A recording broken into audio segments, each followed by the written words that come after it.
Okay, we'll get started. If you could all please mute yourselves, so we'll go on and we'll answer your questions as we go. All right, it's 9:01, so let's get started. This is Bonnie McFarland, and welcome to our virtual CONAP workshop. We've adjusted it a little bit for those of you that have attended in the past. We usually have a 3-hour workshop. We've adjusted it because we know you can only Zoom so long. So the first section will be an overview of some of the general requirements and background, especially for those of you who might not have done the CONAP before, and anyone who'd like kind of a review of some of the basics and some of the systems requirements. The second part of the presentation, we're going to take a bit of a break at 10, and then at 10:15 we'll do a page-by-page walkthrough of the application. So you should have received a message with information regarding how to access the materials, and we recommend you download the PowerPoint presentation is at that link.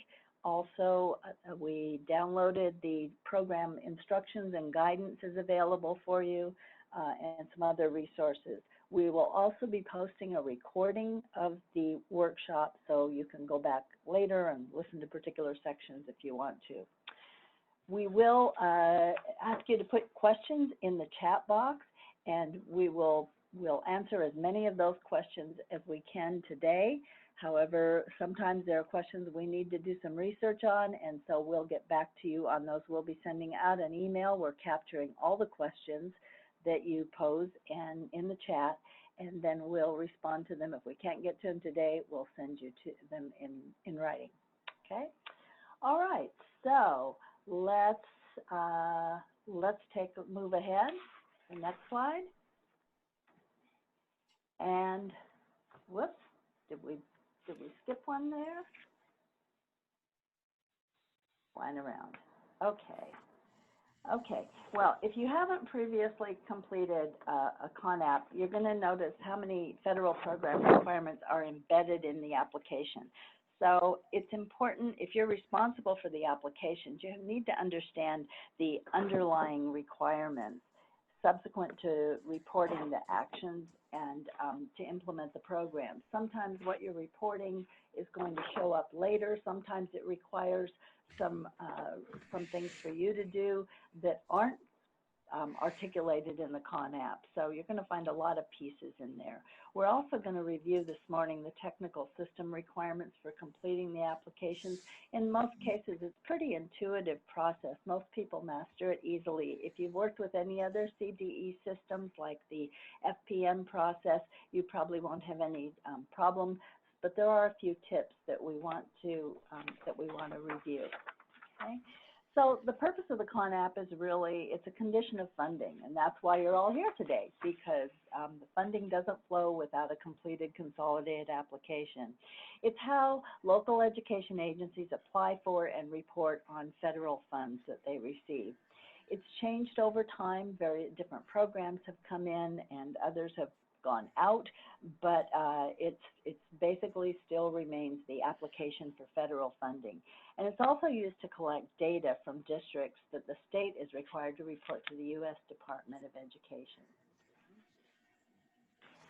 All right. And next. So under the Elementary and Secondary Education Act, districts are required and charter schools are required to report both a consolidated application and what's referred to in federal laws an LEA plan as a condition of receipt of education funds. And this requirement remains in ESSA.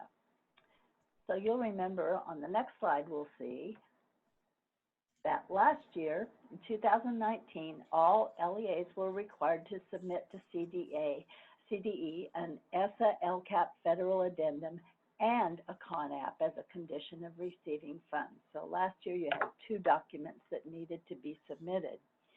2019 was the first year for the LCAP federal addendum under ESSA, and the addendum is only required to be submitted, excuse me, to CDE once in every authorization.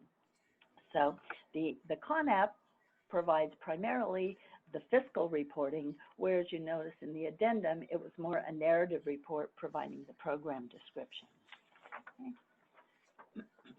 Okay, next. All right, so most LEAs submitted their addendum to CDE and had it approved already. For those LEAs, there's no requirement to submit an addendum again. Okay, so if you submitted it for all programs last year, then you don't need to resubmit it to CDE. There are particular LEAs that may be required to submit.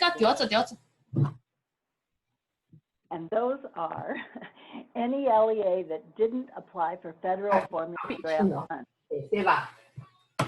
Will you ask to mute, please? Thanks. Any LEAs that didn't apply for federal formula grant funds, Title 1, 2, 3, and that should be 4 on that slide. If you didn't apply for those funds last year, then you'll be asked to submit a federal addendum in order to receive your federal money this year. That would most likely be new charter schools that opened late in the year or just opening now. Most districts would have submitted. The other LEAs that are required to submit the addendum would be those LEAs that didn't apply for all federal funds last year. In other words, you may have not applied for a particular title, Title II or Title I, or in many cases, Title IV. Some LEAs didn't apply for Title IV because they weren't eligible last year. Those were LEAs that didn't receive Title I in the prior year. So if you didn't apply for a particular program, then you need to submit to CDE an addendum for that particular program. If you didn't submit one at all, you need to submit it, the full addendum. The rest of you, there's no need to resubmit this year. Okay. And next slide. Okay. So for the rest of the districts and charters, you should be updating your addendum on a regular basis. It should annually be updated at the local level to reflect your program implementation. So the addendum, whatever you said last year, you should review it and see if that's still the way you'll be implementing the program this year. For some programs, the addendum is used as part of the FPM process. So when FPM reviewers will come, they'll look at the addendum, they'll look at your program, and they're looking to see, are the two aligned? So it's important to keep it updated at the local level, but no need to resubmit it. Okay. All right, next slide. Oops. Next slide. Yeah. All right. Another important thing to remember if you're new to the process, that the consolidated application is one application, but it's submitted in two parts. It used to be called Part 1 and Part 2, but now it's called the spring release and the winter release. But they are related, and it's important to understand that they're linked. In some cases, you might be confused about data that you see in one of the pages, and that's because it comes from the other submission. So what you put in the spring submission will pop up in the winter submission. So it's important to know those two are connected to each other. And if you aren't clear on that, sometimes when you're trying to work on a page, you can't figure out why there's a number there. Where did it come from? But it's one application. And as such, it only requires board approval once, and that's in the spring release.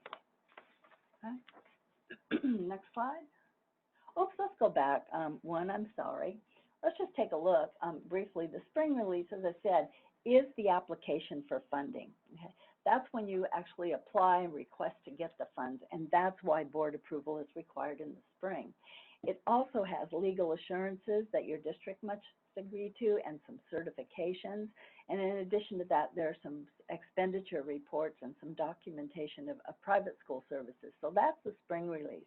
The winter release is where final entitlements come out, where you report the funds allocated for indirect costs, administrative costs, any reservations that you have, school level allocations. So a lot of fiscal information in the second winter release. Okay. All right, now go ahead. So planning ahead is important, as you can see. You have two applications and they impact each other. You have to make some decisions now that are going to impact the 2021 school year. Sometimes people see the CONAP as just something that you fill in the blanks, but all those blanks have ramifications for school programs, district level programs, and for your submission data that you have to provide in the winter. So let's take a look on the next slide at some of the things that you need to consider. First of all, one of the decisions you need to make is which schools are going to be receiving Title I funds for the current year, and that's done through a process called ranking, which we'll talk about in the second half. Reservations is another decision you need to make for Title I. Funds can be reserved off the top for various services to Title I schools. That's reported in the winter, but those decisions need to be made now because the school year is starting and those actions should be taking place now. The other decision that you've probably already hopefully made is your equitable services, which private schools are going to be participating and in which programs. And then the other is carryover.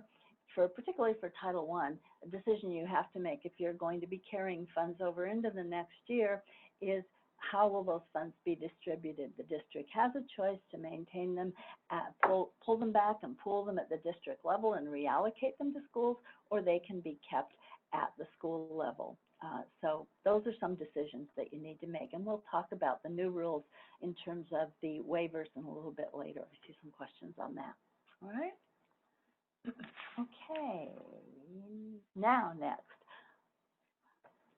All right, so as you're getting started, there's some vocabulary that's important. Some of it's technical, some of it's general. But one, you keep hearing CONAP. CONAP is just the consolidated application. That's that two-part application that's required for federal ESSA formula grant funds. When I say formula grant funds, these are not competitive funds. These are all funds that are allocated to LEAs based on a funding formula.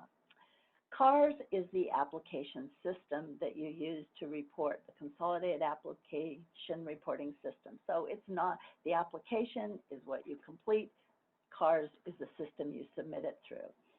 LEA, when we use that, it's important to know that that includes school districts, charter schools, and county offices of education. That's sometimes helpful to charter schools because they can see that if something doesn't, if it says LEA, it's probably applicable to charter schools.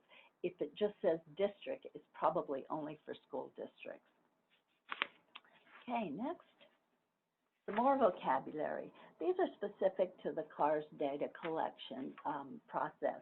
First, data collection is the term that's used for the page that you use. I'm from old school, so to me it's a page, but it really is a data collection that you do online. So that's what's referred to as a data collection, or each of the pages.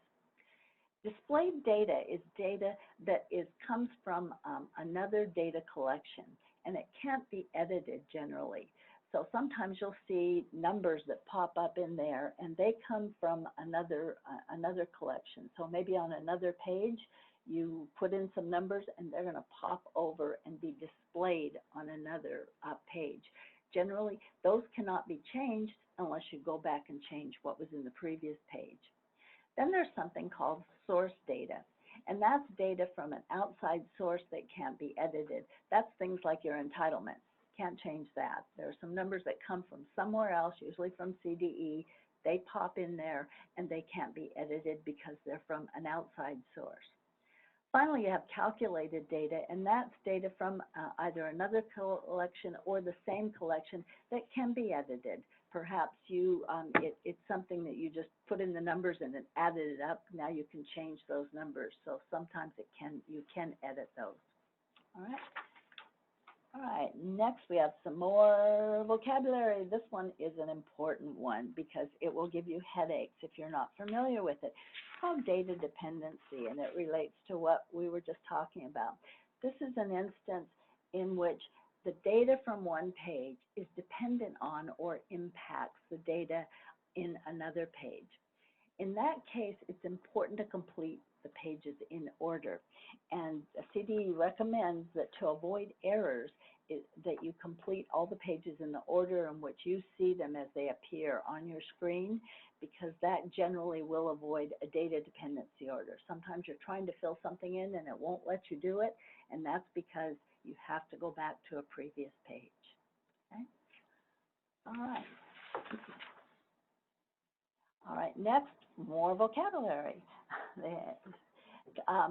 In the system, you will get two types of messages, and they are, when you get a message pop up and you're trying to enter, it's a little scary because what's wrong here? But there are two types, and one will allow you to submit, the other won't. One's called a warning message.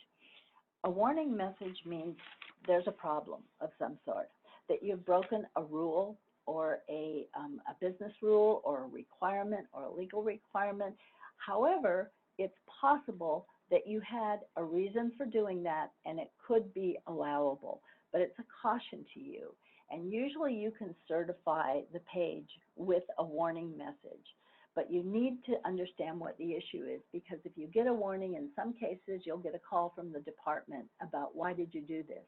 Okay, so it doesn't mean you can't do it, but it means that you need to understand the reason why and be able to have a rationale for it. So we'll see a few of those as we go through the pages. On the other hand, an error message indicates something's missing or you've broken a legal requirement and they have to be corrected before you can certify. So error messages you can't certify, must be corrected. Warning messages are just that. They're warning you, be aware of what the issue is. All right, next slide. Okay, there were surprisingly few actually changes. We expected a lot because of the waivers, but they really didn't impact the CONAP all that much, this particular submission. A lot of the changes were in Title I Part D, and most of them, most of that won't apply to most of you. Part D are generally, those are county office programs. I think Los Angeles Unified also has a program, but therefore neglected and delinquent students, primarily incarcerated youth. And basically there were some changes there. They changed the name to a carryover to an expenditure report.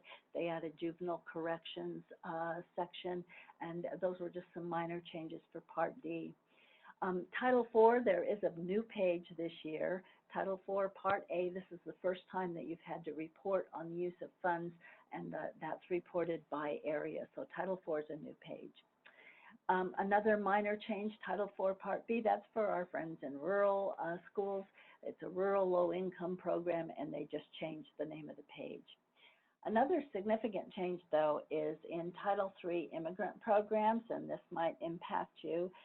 In the past, there was a 2% requirement. You have to have at least 21 immigrant students, I believe is the number, and it was a 2% growth over the past 2 years.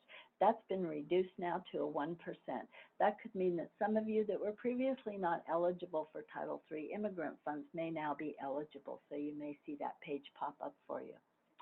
And then the last one, another significant change, is the private school participation change. This was moved out of this section, and it had to do with a lot of calls the department was getting from districts when they were doing the winter submission, and they were having to change the schools because schools had either closed or decided not to participate, and so they decided, let's eliminate those pages now and report them later in the year. So now you would have had to be reporting numbers of anticipated students you'd be serving. That's gone for this year. So private school is somewhat simpler. Okay.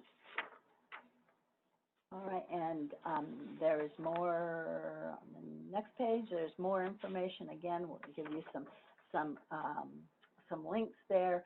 But what is important is make sure you're on the listserv. If you got all the information about the release of the CONAP, then you're on the listserv, so that's good. But sometimes they do send out updates or flashes, so make sure you've joined the CONAP listserv. Okay. And then some additional tools to support your work. On the CONAP webpage, you'll find a calendar of all the data collections. You'll find guidance, instructions. The legal assurances are all on the CDE webpage. And then on our webpage, we have most of those documents, but we also included for you a sample executive board summary. It's an editable board summary, and it will be, you can take it and change it to address the programs when you take your application to the board for approval. Okay. Next. Okay. And this is just a screenshot of where you log in. First of all, you have to be logged in. If you're brand new, you have to be in the centralized authentication system. That's your access to all CDE programs and to CARS, to FPM, all the systems log in. Once you're registered there, you use that password to get into the CARS login page, and that's on the next slide. And your username and password, you'll just enter it, and your screen for your district will pop up there. Once you're in, next page, we'll take a look at some of the roles that might be there, okay? All right, roles and permissions. There are different roles that can be assigned within a district, and depending on your particular role, you may be the one who is assigning those roles, and so you need to know who can do what.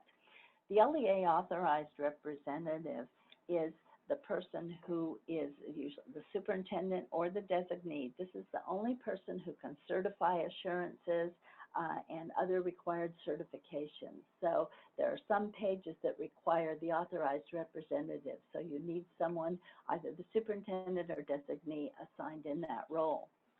The next role is the LEA data entry representative.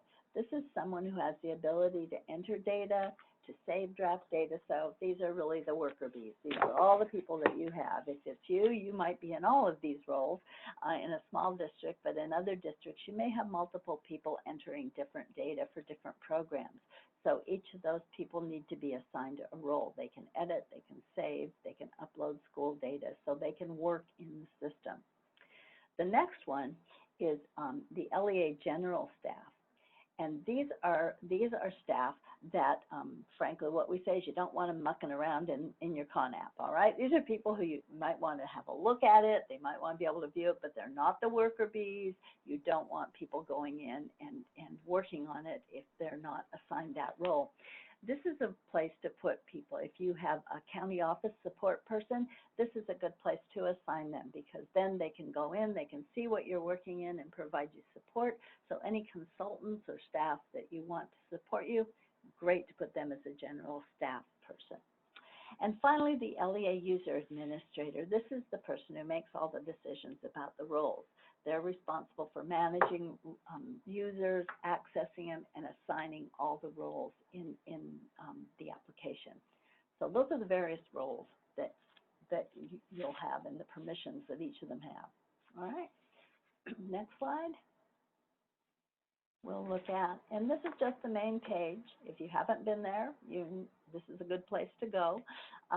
You'll find everything you need about CONAP on this page. You'll see what's new is the 2021 instructions have been posted, the legal assurances, and the guidance have been posted. There's also information about contacts and other information too. So they do also maintain some of the previous guidance. Usually you can look back at if you have questions about what happened in the winter submission. There's you can also have links to other pages where you can get technical support on CARS and other things. All right. And next page, this is the request for applications page, and this is just a page that goes to the logon, provides you legal assurances. It's sort of a shortcut page. But what is on this page that's important is the cover letter. And the cover letter provides some information that, that you might want to take a look at. This is a shot from last year, as you'll see, but there's a new one up now.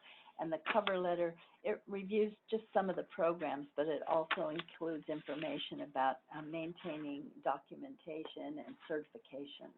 So that's on that page. All right. And then the next page, we said there was a link to legal assurances. This is a list of all the areas that are covered for legal assurances. And so within each of them are many assurances.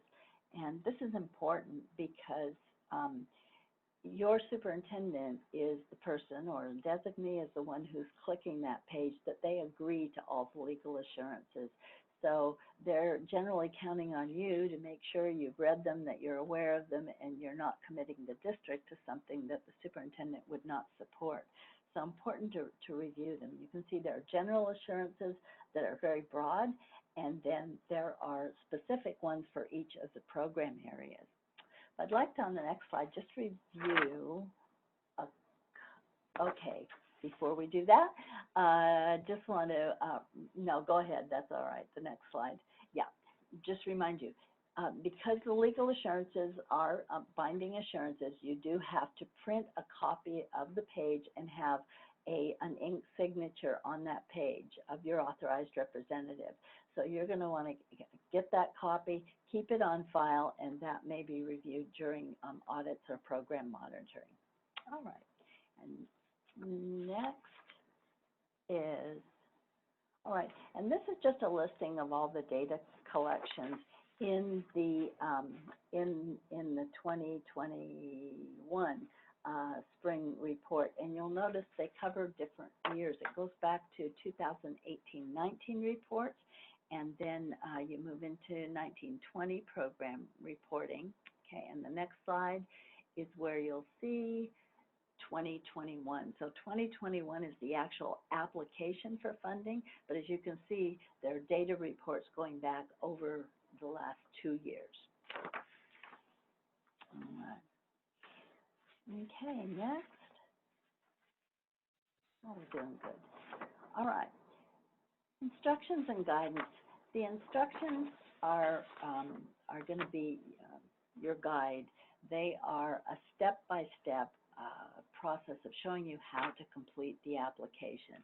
I generally keep those posted, highlighted, and you probably will want to, although they are easily accessible on the web page, you click on a link and it'll take you right to the instructions for that page. But I use them so much, I usually hang on to a printed one. Reason is, when you go through it, it'll tell you exactly what you need to do to complete each step, and when and if an error message comes up, there's a box that will tell you how to resolve that problem. So if you see the error, why is this here? It'll tell you what the error is, what you need to do to resolve it. In addition, it will list program CDE staff contacts.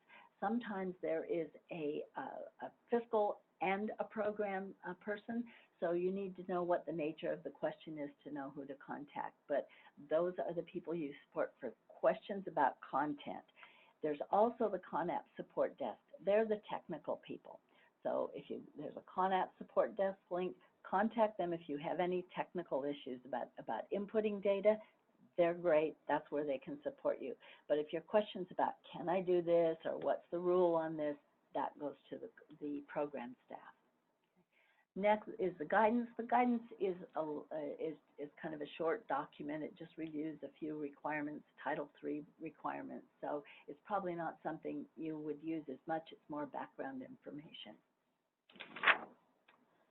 All right, next let's take a look at the instructions. Okay, so this is a sample from the instructions, and you'll see they give you the purpose of the data collection. Why are we doing this? Any guidance that you need briefly. Here's your staff contact on this, and then it will tell you what's included, and down where you see step 1, 2, 3 at the bottom, those are all the procedures, exactly what you do and any information that you need to know. Next slide is, next slide, again, it's going to be the next section you move into, and again, it goes step by step. Each step, what do you do? What do you enter? And then any comments that you need to be aware of. Displayed data, in this case, they're going to tell you that there's data that comes from another source, so it's going to tell you if there is displayed data. So your expenditures are displayed and recorded in there. And then the next page is the one that you want when you're desperate, okay? This is the one that has the error messages. So if you pop up and you get an error message, it tells you in this case what it is. This is administrative and indirect costs, and the error message is saying that they exceed 15%. In this case, it's just a warning. Okay, so this is a warning message, but it tells you what you need to do to ensure the amount is correct, is what they're telling you, that there's something going on there they're concerned about. Okay. Another one, the next one, the total expenditures and encumbrances, in this case, they were greater than the entitlement. So you can't spend more than you get. So that you need to just check those numbers. So this is a very helpful section in the instructions. All right. Okay, and the guidance, as I mentioned, it's less meaty, but it does talk about records retention. It gives an overview of some immigrant program, immigrant and EL program, and then also some private school information on equitable services. So again, this is basically information from the law, and it's more background information for you. I'm not sure if they've updated it. The Title III did indicate the funds would be ending in the 18-19 funds would be expiring this September, and I think they're correcting that based on the waiver. So if you see that, we'll talk about the waivers later, but those funds have been extended.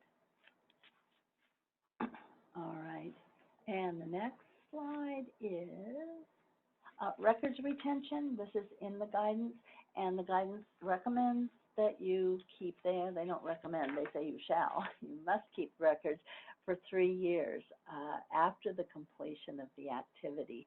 We recommend retaining records for 5 years because the federal audit can go back an additional 2 years after the end of the grant. So we're talking about the end of the grant fund, keep them a minimum of 3 years. To be safe, 5 is a good rule of thumb. All right. All right, summary of documentation. All right, in some original signatures are required on some of the pages, and so those need to be maintained. And so those would be something that you'd want to keep on file for that 3 years minimum, 5 years possible. So make sure you have at least original signature copies available. Next is, okay. All right, these are the tabs that you're going to see as you, when you open the system, and there are different things that you're going to see in different tabs. First of all, the Home tab, you'll see all the data collections, and we are going to be reviewing all the programs. However, when you go to your Home tab, all you're going to see are the programs that are applicable to your district. So if your district isn't eligible for a program, that will not show. If you believe you're eligible for a program and it's not showing on the home page, then you need to contact the department and find out what the issue is. All right. The data entry forms, it includes all your open data collections. So if you're working on them, it will tell you, you can go in, you can work on them, and you can filter the data collections. That's where you're going to do your work, is in the data entry form. The certification preview shows the status of a collection and if it's ready to be certified. So it may say that it's open, or it may not be opened yet. You may be, there's nothing there. It means nobody started on it. So if you have multiple people working on it, it's helpful to see where people are in the process. The certified data shows all the data that's ready to be certified. So everything that's finished, you can take a look and say, yep, that's all ready to certify. Then if you need to print something, you're going to go to the reports page, and that's where you can print reports from any of those pages. So if you want to print a copy, that's where you go. And then user administrator, that's where, if you're the administrator, that's where you're going to go in and assign roles. And the contacts, if you have homeless liaisons and other contacts, foster youth, they're all going to be listed there so you can check to make sure everything's up to date. All right. And this is just the contacts list where you'll find them. All right. Next. Okay, if you have a new school that is not in, that's opening for this year, to make sure that it gets included in the CONAP when you're reporting, when you have to report your schools. Any changes should be reported, and now's a good time to do it in the online public update for schools, or OPUS, and there's a link on the CONAP webpage. But this will be more applicable in the winter submission, but if you have schools, you want to make sure that they show up in the application in the winter. So any changes, report them there, and that will then flow into the CONAP for the next submission. All right. So this is what the homepage looks like, and these are all the programs that are available to this district. And the status, as you notice here, this is going to change to draft if someone is working on it. In this case, no one has started working on any of these. But when someone starts working on it, it will change to draft, and when it's certified, it will show the date that it was certified. And before you can submit, all the collections have to be certified. Okay? And this is what we mean about going from the top down. To avoid a data dependency issue, if you start at the top and work your way down, you're more likely not to have a problem. Okay, so let's look at 1819. This is a list of all the reports that are in there. But you'll notice 1819 are all expenditure reports, 24-month expenditure reports. So these are the ones that have been affected by the recent waiver. Next slide. Okay, so your there's a typo, 1819 federal funds, they were all scheduled to be expended by September 30th, 2020. So that's this September, because all federal funds have 27 months, so that 27 months was up. In April, the U.S. Department offered waivers to extend the period of availability for 1819 funds through September 30th, 2021. So you, in essence, have an additional year to spend any remaining funds. For most of you, those 1819 funds are probably already spent. I know sometimes Title III, we have people who have Title III money left over, and we've noticed some people have had Title IV money that they haven't spent because we've had some confusion and not a lot of guidance on that. So check and see if you have balances. Normally this would be the time to start worrying about it. Now you have an additional year to spend those funds. And that applies to Title I, II, and III.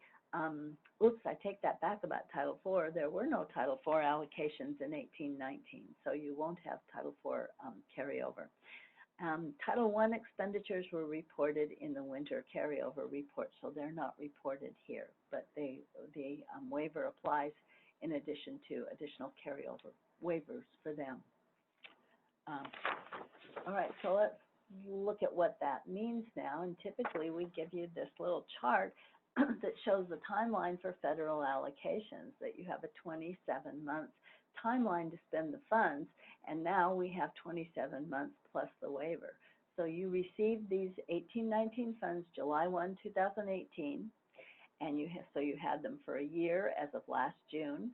Now you have had them for 2 years as of this June, and the federal funding cycle allows you an additional 3 months, so they should have been spent by September 30th, 2020. Now the federal CARES waiver gave you 12 additional months to spend them. So this is the September 30th, 2021 final deadline. All right. Okay, next. The other thing important to mention is federal cash management. Titles, all your Title I, II, III, and IV are reported in your federal cash management reports on a quarterly basis. Usually this takes place by the business office. The apportionments, the important thing to know is that your new apportionments don't come unless you're spending down at least 25% of the entitlement per quarter. So if you're sitting on funds and not spending them, CDE is not going to allocate more funds. The money's still there. The money doesn't go away. It's still your allocation, but you don't get your quarterly apportionment, so the cash isn't coming through. The important thing for the CONAP is what's reported in your cash management should match what's reported in the CONAP. They should be the same. If not, then you need to be talking with your fiscal and program people and find out why the money isn't being reported or why it's not matching in cash management. And to do that, how would I know? The way to find out is to go to the CDE homepage, and under the Finance and Grants section, you'll find Allocations and Apportionments. And if you look under Categorical Programs, you can find all your federal programs. And then you find what year you want to look at, because they're all listed by year. And when you do that, then you click on the funding results and you'll get a spreadsheet. And on that spreadsheet, you'll see several things. One is your full entitlement for that year, so how much was the district entitled to. The current balance, meaning how much is left. And then you can look and see each apportionment, how much you got over the last couple years. If this is 18-19 funds, you can see for the life of the grant. If you're new in a district, this might be a good place to look just to see what's the district history of spending their money, so you know is that an issue that the district is not have a good track record of spending money in a timely manner, and maybe that's something you want to look into. So that's a good place to check to see where your actual balance is. These are based pretty much on cash management, although sometimes there's a timing issue since it's a quarterly report, but they should be pretty close. All right, and this is just this next slide is a screenshot of where you find that, another Finance and Grants.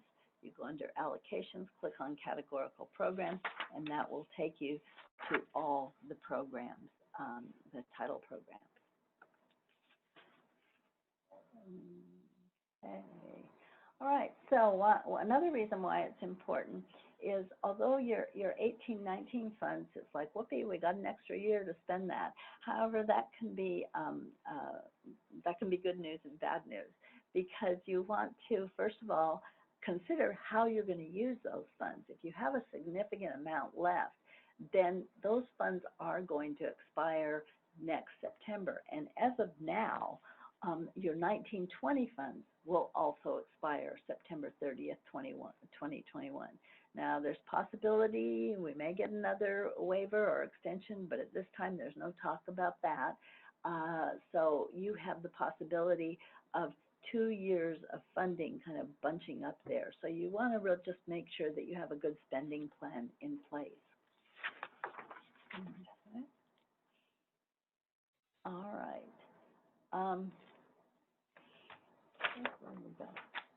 Okay.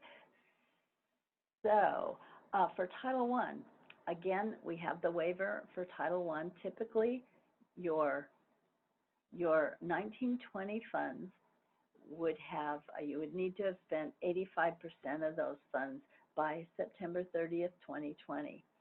And you can get a waiver from CDE for excess carryover. However, CDE is limited typically to providing a waiver once every 3 years. So if you were a district that previously had a waiver for Title I carryover in the last couple of years, typically you wouldn't be able to waive that carryover, so you would have to return it. This year, again, under the federal waiver, Title I, the excess carryover of 15%, that requirement has been, the state has been given the authority to waive it again. So in the winter, it appears you will still have to apply for the waiver, which is essentially checking the box and describing how you're going to use the funds. And those waivers are generally pretty much easily approved. But this year there's no limit. You still will have to check the box that you exceeded it, but you can keep that money for the following year.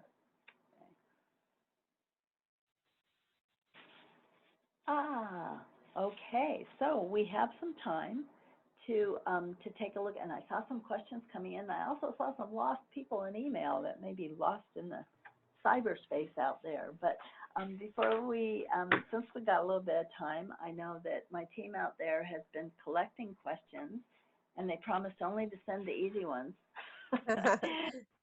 Actually, we'll get to all of your questions. If we can't answer them, then we will, you know, we don't want to give you misinformation. We will send you written answers via email, and we have the email for everyone on the list.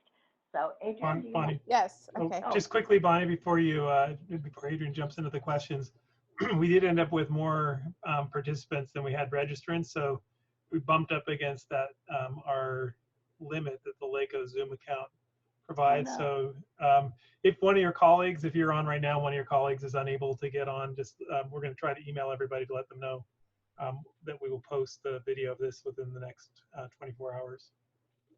Thanks so much, Evan. Appreciate that. Yes, we will have it posted so you can go back or give it to others. Okay. Okay, so from what I see of the questions, we have timeline questions, reporting questions, private schools, and charter questions. So I think with the timeline, again, if the question is some confusion about the spring release is open July 6th, submission date is August 17th, and I think there's some confusion about the August 31st, that deadline, and what that means. Yes, and we'll talk about that in the next part, but let me answer it now because I know that's the hot item. Yes. Okay, so the application does clarify that. The submission date is August 17th, and but however, as in the past, CDE has accepted a board approval after the date of the submission. However, that is only through August 31st. That was much more helpful in the past because we had a June 30th submission, so it gave you 2 months. But this time, that August 31st date is still firm. So you can submit it on August 17th, put a board date on it that's subsequent to that, but on or before August 31st. If you have a board date after August 31st, then you cannot submit. You need to hold on the submission, and you'll submit it once at the same time as the board date, on or after the date of the board approval, and that could delay your apportionments coming out. Okay, and I believe the reason the August 31st, that has to do with CDE's timeline in terms of getting the CONAPs. They have to go to the state board for approval. Okay, so yes, it was delayed. You can have a delayed board meeting, but only through August 31st. Okay. In terms of reporting, there's a question for the carryover. Will the 15% allowable still be implemented? Yeah, the waiver is kind of confusing because it said that the 15% was that was waived for this year, the carryover. However, then it said that the department it waived the ability of the department to approve the waiver once every 3 years. So whether it's going to, that's kind of a question. I'm not clear on whether the department will a winter CONAP, because you report your carryover next winter in February. When you report it on that page, if you report the carryover and it exceeds 15%, the question is, will you have to check that you exceeded it and you're requesting a waiver? It's a very simple process, and bottom line, it will be approved. Okay, but so it's less like some years you're wondering, is it going to be approved? But this year we have a federal waiver, no. But the question is, will you be asked to fill out that box on the February CONAP? But that is not something I would worry about. I would worry about spending the money that if you have it next year. Don't worry about because the waiver is for sure. Okay. Also, are we required to report the 1819 Title IV RS 4127 in the spring cars? 1819, say that again? Are we required to report 1819 Title IV, which is the RS 4127, in the spring cars? There was no 1819 Title IV money. That was the year that everything, unless some of it went out as a competitive grant. I'm not familiar with RF 4127, sorry. That's one I'll have to get back to you on. But for most districts, Title IV, 1819, we were supposed to get it that year, and if you recall, then suddenly it wasn't in the CONAP in the spring. Then in the winter, they put it in there, and then they pulled it back, and it was because there was a problem at CDE, and the legislature had not approved it. So they put most of that money out, I believe, as competitive grants. And I don't believe that, and that would not be reported in the CONAP. So there should be no Title IV reporting for 2018-19. But if that's wrong, we'll put it in the email, and we'll double check on that. Thank you for the question. Okay, moving on to charters, just a couple of questions. Can Title I be allocated to a charter school that serves students age 18 and over? You won't receive funding for those students, but you can serve them if they are in your program. So funding is based on age 5 through 17. So you won't receive money based on those students. However, the same with preschool. You can serve Title I preschool, but you don't get money for them if they're under 5. So funding is separate. But if they are, if they are in your educational program, then you could certainly serve them, but you won't give any additional money for them. Okay. Also, okay, so it says for charter schools, does Title I fund, is it funding allowable for 18 plus? So I think you just answered that in that question as well. Okay. Yeah, I'm not sure how far that plus goes, but right. Okay. If they qualify as a student in your school. Okay, another question regarding DLAC. Could you please speak to the DLAC review approval timeline in the CONAP? And then there's also, and again, we'll be touching on that in the next session, but the DLAC approval and their signature and presenting it to them, that must precede the board approval date. So that's the only in terms of timeline. So you have to go to the DLAC before it goes to your board for approval. Okay. Another question back on the timeline. It says, what if we have a board approval date prior to the window reopening? We had already started the process. So before July 6th, it was approved? That's what I understand. I think that would be problematic because you didn't have the actual application to take to approve, so how did they know what they were approving? You have assurances that weren't out, you have certifications, and I would contact, I'd contact CONAP support and see if they'll accept it, but my sense would be that's problematic because how do you approve something you don't have? You don't know what you're approving. Okay. And the last set of questions are regarding private schools. For private schools, we only enter those that are participating, not all that we contacted. Is that correct? We're going to go, that's going to be on the consultation page. And so we'll go over that in the next section. And I think it'll be helpful to do that while we're looking at what's required because it's kind of defined in there. Okay. And then so the last, near the end. Okay. Then the last question is regarding funding. If you filed your ESSA, but now you're able to get funding like Immigrant, what are the steps to update the ESSA? I'm assuming that's the CONAP.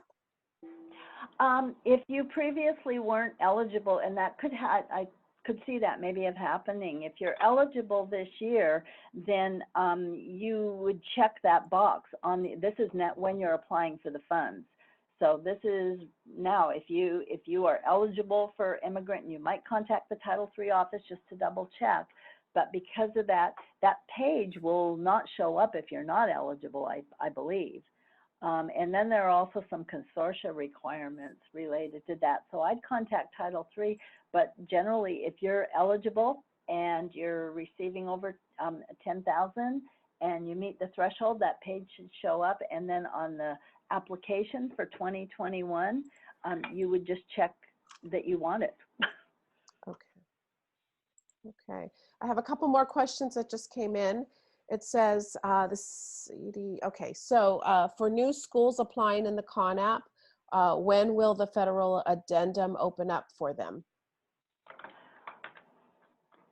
You know, that should be open, and I'm not sure you should have an access code. I would contact the LCFF office because they seem to manage that portal, and just go, I believe it's LCFF@CDE. We'll get you that email, but I'd contact their office and ask them, tell them it's open and you want to submit, because it should be right now that you should be submitting it. Okay. Yeah, they've just been, they had some really delayed ones that they were just getting in for last year. So but the portal should be open, but you do need a password, I believe, to get into that portal. So that would go through their office. Okay. And one last question regarding the addendum certification page. What date should be entered for the current LCAP? Should we use this 2017 date because our current LCAP will be the attendance plan, which has not been approved yet and will not be approved until after September? Okay, first of all, clarification, the continuity and attendance plan is not an LCAP, so no, that's not the date.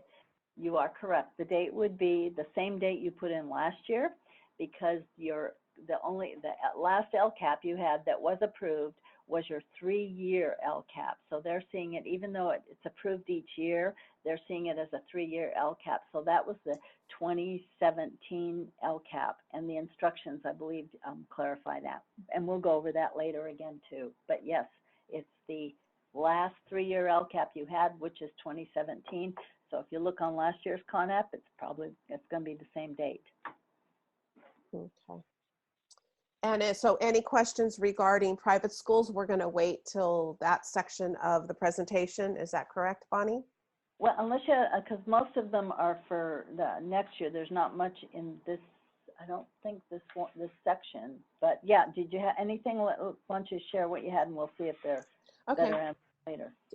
It says the CDE has postponed the reporting of low-income private school students for 2021 fund generation until the next winter CONAP. How will that affect allocations for the 2021 school year? I don't understand that question. I'm not aware of any low income for any of the title programs that's been changed. So okay. Yeah. Okay. Sorry. Yeah, we'll get that in the chat and we'll. Okay. Sure. Yeah. Okay. Another private school question. Private schools participation page is being deleted. Should the executive summary be revised? Page 1 on page 1, last sentence, please advise. Let's take a look at that. Okay. You're still serving private schools. You're just not indicating the numbers right now, like how many kiddos that you're serving, because that's what changed. You had to report numbers of students you were anticipating serving, and that changed. So the services are still the same, but we'll take a look at that and see. Thank you. Okay. And then I guess another question is, due to the pandemic, not all of the Title I funds were used for private schools. So is that okay? According to ESSA, the funds are to be spent in the current year, okay? So those funds then should be held on and moved over for private school services in the coming year. So any funds that were not expended in 1920, right, that's this year, it would be that those funds carried over should next year be reserved for services for students in private schools under the applicable program. Okay. And I think it's 10 o'clock, so. Hey, we filled it up. All right. Good questions. Thank you all. All right. So take a break. Let your friends know that we're going to have a recording, and we will be back at 10:15. All right, welcome back, everyone, or welcome those of you who are just joining us, if you can join us. We have been getting a lot of people who can't get in. It appears there are some of you who are entered like 2 or 3 times. So some people who are registered haven't been able to get in. So hopefully we can work on that. But if there's a way you can remove one of those, that would be very helpful to your colleagues. All right, so we reviewed earlier this morning, for those of you that weren't with us, we reviewed some of the basics about the CONAP and some of the basic requirements. We kind of morphed into some of the things we'll be talking about this time, but we will address those in more detail now. But we looked at the CARS system. And just so you know, we will be recording this. It will be posted within the next 24 hours with all the other materials. You should have received an email with a link to all the materials, the instructions, and the guidance. They are also posted on the CDE website. In addition, we have a summary, a page, a board executive summary for your board for board approval. And we will be posting also, we have the PowerPoint slides are also posted there. So that is all available. We'll be taking your questions through the chat, and we'll stop periodically and try and respond to any. And we find sometimes there are questions that we need to go and do some research on, and if that's the case, we will get back to you with email. So we will send an email out to everyone who registered with any additional information. So this is part 2, which is getting into the page-by-page review of the application. So let's see. Let's take a look at getting started. Next slide. All right. So for this 2021 submission, your spring CONAP submission, you are going to be reporting for 3 different years. You're reporting information for the 2018-19 school year, 19-20, the year that just ended, and then 2021 is the application for funding for next year. So you're really looking at 3 different years. All right. The next slide. This is where everybody's questions were. This is the hot slide everyone's looking at. So what are the timelines? We got a lot of questions on this. First of all, the application was delayed. Usually the application comes out mid-May, is due the end of June. This year is not normal, as you all know. So the application was delayed. It came out July 6th. The final submission date is August 17th. And local board approval, however, can be accepted through August 31st. Right? So if you submit the application, you can have a board date up through August 17th, but you can also put a pending board date, but no later than August 31st. If your board approval date is after August 31st, then you must submit the application later after the date of the board approval. Okay, so you can't submit it. You can submit it with a board date through August 31st, not after that. If it's after that, you submit it late with the correct board date. All right, so hopefully that is making sense. And the August 31st has always been the final board approval date for the application. In the past, that was nice because it was June 30th. It gave you a couple extra months, and this time it's not quite as advantageous. But the reason for that is CDE has to take the applications to the state board. I believe that would be at their October meeting. Was that November? Well, and anyway, the deadline is based on getting it to the state board so that the funds can be released to you. Okay. All right. Next, and how much a delay, I can't tell you. You'd have to talk to CDE Fiscal on that. All right, so let's look at the first expenditure reports, and those are for the 18-19 school year, and those are 24-month expenditure reports, and there are only 3 programs that you're reporting on. That's Title I, Part D, which most of you don't have. That's generally county office, delinquent funds, and for neglect and delinquent incarcerated youth. And these reflect, all of these expenditure reports go back to July 1, 2018, when these funds first became available. You'll also be reporting on Title II funds for 18-19 and Title III EL and immigrant funds. Title I is not here because you reported Title I expenditures on your carryover report in the winter CONAP, and Title IV is not there because districts did not receive a Title IV entitlement in 2018-19. Okay, so that's why there's only those 3 programs. All right, so next, before we get into these, because you can see it's all expenditure reports, there are some terms that sometimes cause confusion, and they're important to have a grasp on in completing the reports. All right. First of all is administrative costs. Administrative costs refer to costs associated with the administration of the program. Okay, so it's directly supporting that program. Direct cost is a term. You won't see that in the CONAP, but it's important to know because a direct cost is any cost that can be directly assigned to a program. In other words, is that particular cost directly supporting the Title III program? If you're using Title III funds, it has to be directly supporting that program, and same with any other program funds. Direct costs can be administrative in nature, because you're directly administering it, or they can be direct instructional costs, but it needs to be a direct cost. That's as opposed to an indirect cost. An indirect cost is an agency-wide cost that supports the program, but it can't be directly associated with anything particularly with that program. For example, things like utilities. I mean, you couldn't run your program if the staff didn't have lights and all those things, but you can't directly attribute that to the program. Recruitment costs, procurement costs, purchasing things, all of those costs go into indirect costs. And districts have an indirect cost rate, and that changes. And it's important for you to know what that indirect cost rate is, and they're posted on the CDE website.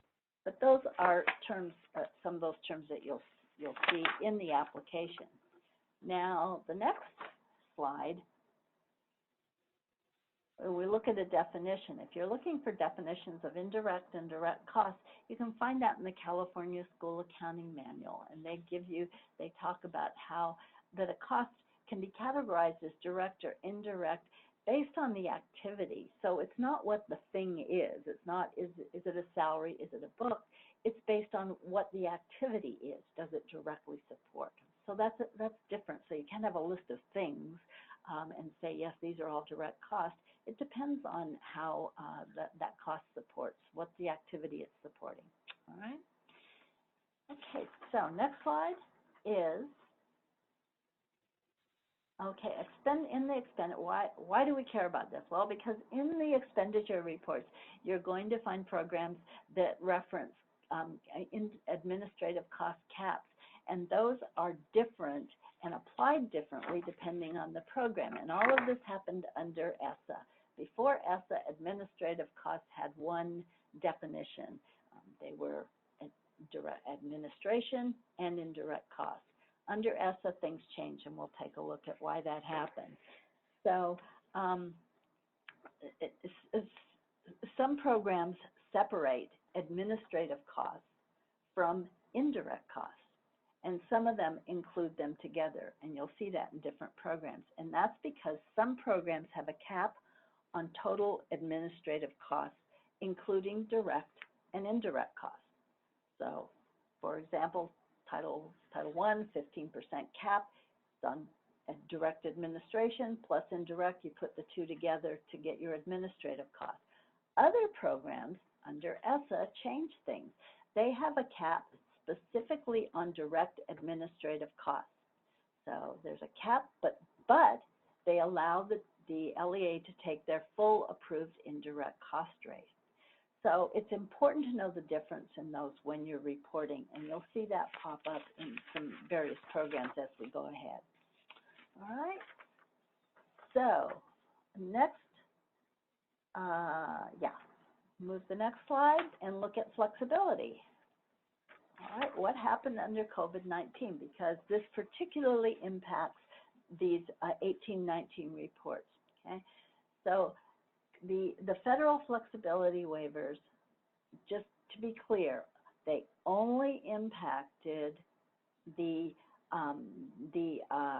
timeline for spending the funds, with some exceptions we'll look at in Title IV, but otherwise They just extend the requirements, the programs didn't change, but what they did was give you one additional year to spend 18-19 funds, because those funds were due to run out this September. Okay, so under normal circumstances, your 18-19 funds, you would have to spend those by September 30th of this year or lose them. Now the waiver gives you an additional year to obligate those funds. So that doesn't impact maybe a lot of you, because most of you have probably spent, those are funds you've had for 2 years, so they're probably gone. But if you happen to have some that didn't get spent, you now have an additional year. So I hope that clarifies the flexibility waiver. Okay. All right. So then the other thing that brings up are a couple terms that are important, and these are, your business people know about FIFO, first in, first out, meaning in your business office, you need to make sure they're spending those 18-19 funds first. The oldest funds should be spent first, and so 18-19 funds, that's why most of those funds are gone, but those need to be spent down, then move to 19-20, so you spend them in order. The other thing to keep in mind is federal cash management. Your expenditures are reported quarterly in the cash management system. You have to spend down 25% each quarter to receive the next apportionment. You don't lose the money, to be clear. Your entitlement's your entitlement, but you only get the portion of it that you spend down. So you're not keeping a lot of money in the bank, because if you did, you'd have to pay interest on that federal money. So you want to make sure that the funds are being spent on this year's students, and they're being spent throughout the year, and that happens in the cash management where it's reported. And the domino effect is not a technical term. It's just something to keep in mind, that all your federal funds have a 27-month period of availability, and they have to be returned if they're not spent. So this 1 year waiver is for 18-19 only, but it's going to next year, your 19-20 funds will end at the same time. They're due to expire on September 30th, 2021. So unless there's an additional waiver, you're going to have 2 years worth of funding kind of bunching up there. So just keep that in mind and make sure you're spending your funds down, and we don't want anyone losing any money. All right. All right. So the first report is Title I Part D, and it's the Expenditure and Carryover Report. And again, most of you, this won't apply to most LEAs, because it's mostly county office and LAUSD that receives these funds.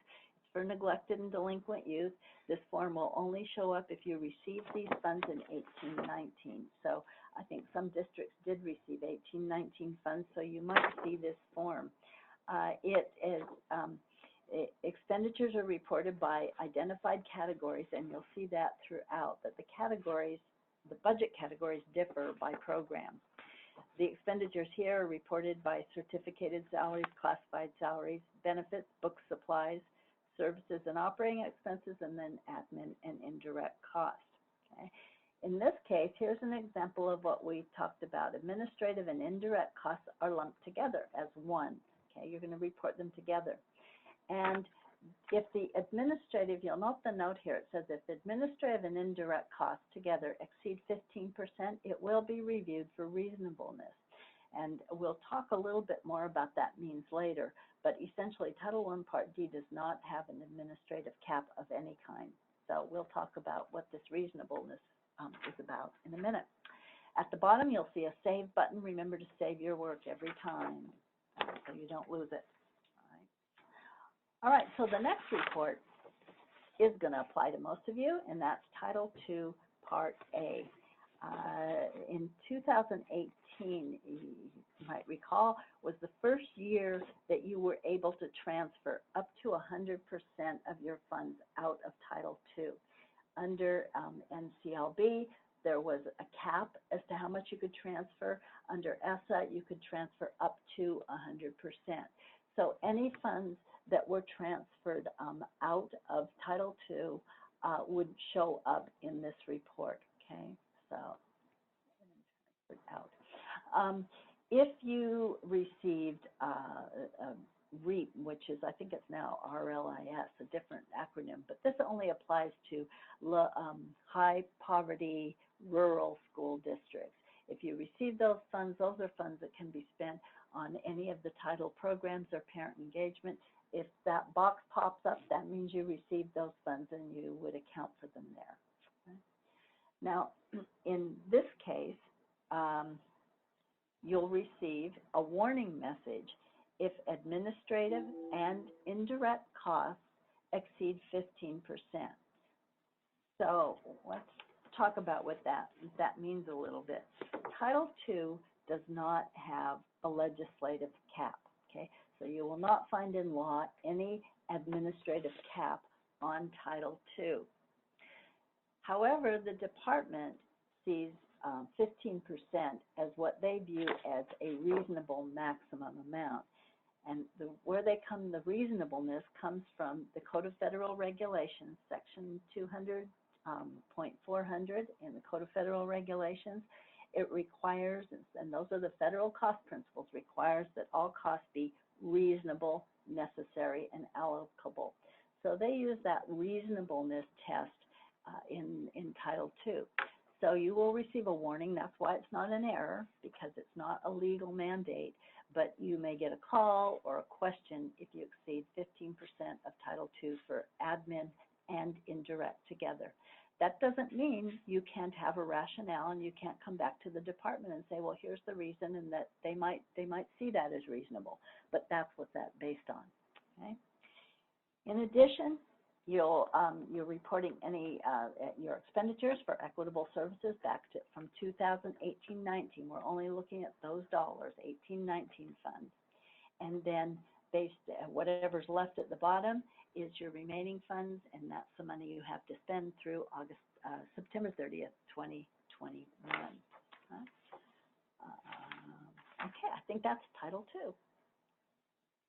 Okay, as I mentioned, the different programs have different reporting categories for the budget, and the reason for that is the expenditures need to match the allowable costs for the program.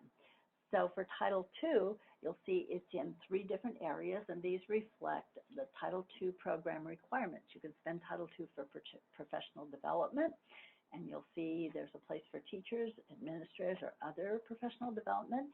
You can use Title II for recruitment and training and retention, and there's a box for that. And then miscellaneous expenditures, class size reduction is an allowable cost for Title II, and then administrative, indirect, and then if you get the REAP money, you would also put that there. Okay, so Title III. Okay, Title III 18-19 EL Expenditure Report. Okay, so for Title III, you'll notice there's only a box that says transferred in. That's because you're not allowed to transfer money out of Title III, but you can transfer Title II or IV into Title III. So if any funds were transferred in the 18-19 school year, they will show up there. And again, that's what we talked about earlier this morning about that displayed data that comes from other sources that you can't change because you gave them that information several years ago, how much you transferred in. It's popping up here. So that will be your total allocation. And then you report your expenditures, and here's where we get that administrative cost issue comes up. Under ESSA, Title III changed. Title III English Learner Programs changed. Under ESSA, previously you could only charge 2% for administration and indirect costs together. Under ESSA, that changed because they added one little word, and that was direct. So now, under ESSA, 2% is the maximum that can be charged for direct administration. However, you can charge your full indirect cost rate to the portion that's not reserved for. You'd have to back out what you charge for admin costs, and then you can charge your full indirect cost rate on that. And remember, indirect cost rates are applied at the end of the year. So you wait, and they're only applied on what you actually spend. So you're always kind of guesstimating for what your indirect costs are going to be. But Title II is one where you can see now as opposed to Title II, where you had administrative and indirect costs together. Now these two are separated because they have different, the cap is only on your direct administrative costs. Okay. I would just put a caution there from a program note.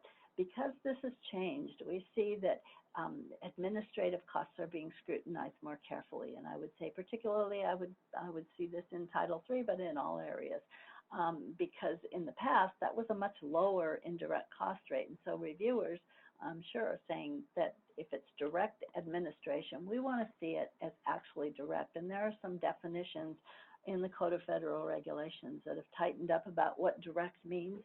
But you need to show this isn't just a general administrator, a secretary, or someone floating around the office. You need to be able to demonstrate what they do to directly support that program. And that would be the case with all the programs. And again, at the bottom, you're going to have what you have left for expenditure through September 30th, 2021. And in a lot of cases, we're thinking this is probably going to be zero, but if you have any, you have an extra year to spend it. All right, now we have Title III Immigrant. Right, okay, and there is some additional information in the guidance on Title III immigrant programs and Title III English learner programs. But the spending category is the same, funds transferred in are the same. The difference here is under Title III English learner, you will get an error message if you exceed 2% for direct administrative costs. You'll notice here you get a warning if your direct administrative costs exceed 2%. And CDE, again, there's that reasonableness. They will review it for reasonableness. The reason you get only a warning in the reasonableness check is because, again, there is no legislative cap on Title III immigrant funds. It is only on English learner funds. However, the department has determined that given these are similar programs out of Title III, they see the 2% cap as being reasonable. So again, they broke it out because they want to check that 2%. You could make an argument if you want to argue for more, but because it's not a legislative requirement, it is a reasonableness call. But you will get, likely you will get a phone call from the department if you exceed that. All right, and the next page, I think, shows the categories. So Title III, again, these are different from what we saw previously. Title III English learners, the categories have to do with certificated and classified salaries, employee benefits, book supplies, and then operating expenditures. That doesn't work. Yes, okay, that changes later on, you'll see. So these are pretty broad categories here, but they tighten up in the coming years. We'll look at that later. Okay. All right, so I think that this is a page we usually spend some time on, but we're not going to spend much time here today because this is usually when you start getting nervous about those additional funds that you have to spend by September 30th. And it's a handy dandy chart, so stick it away somewhere for, you'll need it somewhere in the future, but this is shows where you can incur an obligation for expenditures for federal funds, and you'll just note that the timelines are a little bit different depending on what the expenditure is. So for now, this isn't going to be a major issue because of the waivers give you some flexibility there. So we'll skip over that and talk about it another time. I do want to show you where to find out how much you have in your, that CDE is currently showing that you have. Again, if you go to Finance and Grants and go to the program pages here for Title III, you can see both you have English learner funds and immigrant funds separately. And the funding profile is just a description of what the program is, but the funding results, if you click on that, you download an Excel spreadsheet that will show you for all districts in the state your district entitlement for whatever year, going back for a number of years, but you can see what was your entitlement, what is the balance, and what were your apportionments. In other words, how regularly were you getting those apportionments? And that's a reflection on how well you're spending down your money. So just a resource for you. So we are through with 1819. So that was a short one. So I think we'll, unless you have a lot of questions, I didn't see a lot, I think we'll move into 1920. We do have a couple of questions. Oh, So, okay, great. yes, and it has to do with the reporting of the 15% Title I waiver. It says, will the 15% Title I waiver still be granted if the district received a waiver in the past 3 years? That's one Yes. question. Okay. Yes, you will receive a waiver because in the past, CDE they were sort of handcuffed because the federal law only allowed them to provide a waiver once every 3 years. That has been lifted under the waiver. So yes, if you had one in the past 3 years, that is not a problem for you now. Okay. Another question is, what if we request a waiver for the 18-19 school year and aren't able to spend down our 19-20 Title I entitlement to the 15% threshold by September 2020? Can we request another waiver, or will it be denied because of the 3-year timeline? So I think you kind of answered that, but. Yeah, I'm not sure what they're going to do and how the clock's going to start ticking on that with this pause. But my guess is you've got an extra year's grace there. So if unless they count this as actually a waiver, so we got to see how it's reported in the winter CONAP. I would say spend the money and don't take a chance. But if they count this as a waiver, given that they have the authority to waive it, then that would count for the 3 years, and you might be in trouble. But if they just assume that the federal waiver covered you and don't count that toward that 3 year, so I don't know how that's going to play out, and I'm not sure they do either. So we're waiting for the winter CONAP will give us a clue. Okay, but always best to spend this year's money for this year's students. So work on spending it down. Okay, next question. Does that mean that indirect costs get taken out of the 15% of administrative costs for Title I? The 15% includes, which for Title I, your indirect cost is really important to know because it could affect your life directly. Because when the 15% encompasses both direct administration of the program and your indirect costs. So if you need to check your indirect cost rate and go to the CDE website, just type in indirect costs and it'll take you to all the districts and what your indirect cost rate is. They change sometimes significantly from year to year. So say you have a 10% indirect cost rate, and that only leaves you 5% left to administer the program. If that goes up to 12% indirect, then you only have 3%. So that's your staff, your salaries, your people who administer the program. So indirect cost has a huge impact on the programs when they are counted together. Now for Title III, it's not going to have the same kind of impact because you're capped at 2% admin anyway, and they take the indirect whatever it is. But for Title I, yes, it does impact you very directly. So check that indirect cost rate because sometimes you get a real shock when they go up. Thanks. Okay. Next question is regarding Title III, and it says, for this year, is there a general object code similar to indirect cost account lines to apply, or must the admin costs be tied to a salary?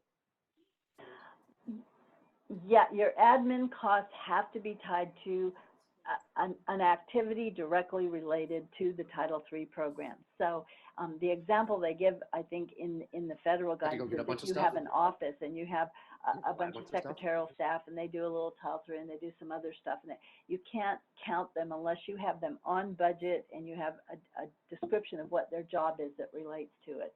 So your admin costs do need to be tied. Generally, it is a salary for admin. That's usually what you're doing is, it's district people who manage the program. But you need to make sure that because they'll need time reporting to show what they did, and their job description should show what they do to support the Title I program. Indirect costs, no, that just comes, that's a separate, that's not a documented thing. They take the indirect cost rate. But that 2% admin, yeah, you do need to tie it directly to a budget and to activities that support the program. Okay. The next question is regarding CSI funding. And so does that need to be accounted for anywhere in the CONAP? No, CSI is not a formula grant program. We talked about the formula grants, and these are only Title I, II, III, and IV formula grant programs. CSI is actually seen as a competitive grant, although everybody gets it who's eligible, but it's only for specific LEAs, and it's not tied, and it comes through, through a state program. Your RFA that you completed is your application for CSI. So you can usually tell the difference. If the programs that don't have a separate application are usually in the CONAP. If you apply or have to do an RFA or something, those are not CONAP programs. That's the application process. Okay. Another question regarding, do we know when the allocations for Title I, II, III, and IV will be released? No, and I've been waiting. That's a good question. We were waiting for I think part of it's been all the CARES Act and the different things, and the same people that do those entitlements got wound up in that. But yeah, usually we have those posted. They should be popping any time now. It's the middle of July. You know, I'll make some noise about that, but they should be up. I'd keep watching, and we'll send something out if they do. But yeah, and Title III, you can tell, and when we get to that page, you'll see you can figure your Title III funding pretty well. But yeah, the other programs, usually we have Title I by now. So they're telling us, you know, be calm, nothing, you know, you shouldn't see any huge influx in your funding amounts from the current year. So for planning purposes, you can probably figure flat funding, and if you're lucky and get a little bit more, and if it's cut, it would be slightly. The other thing to look at is, have you had any changes in your population that would change your numbers? In other words, if you had a drastic change in an influx or an, you know, a move out of your high poverty students, because low income kids are what drive most of the grant programs. So your low income numbers is what you need to watch. So that could change it, but the state as a whole, the funds that came into the state are pretty much flat. Okay. We had two more questions come in. Another one is for the Title III consortium. Can the consortium members claim the 2% direct administrative costs within their entitlement, or is it reserved for consortium lead only? That'd be for the lead only. Lead only, okay. And the next question is there any indication that CARES funding will be reported in future CONAPs since it is related to Title I? No, that's totally different funding source, and it's sort of a one-time funding thing. There'll be some kind of reporting, and the CD is still working on what that reporting is, but they were thinking they might stick some reporting in the CONAP, but at this point, we don't see any indication that they would include that.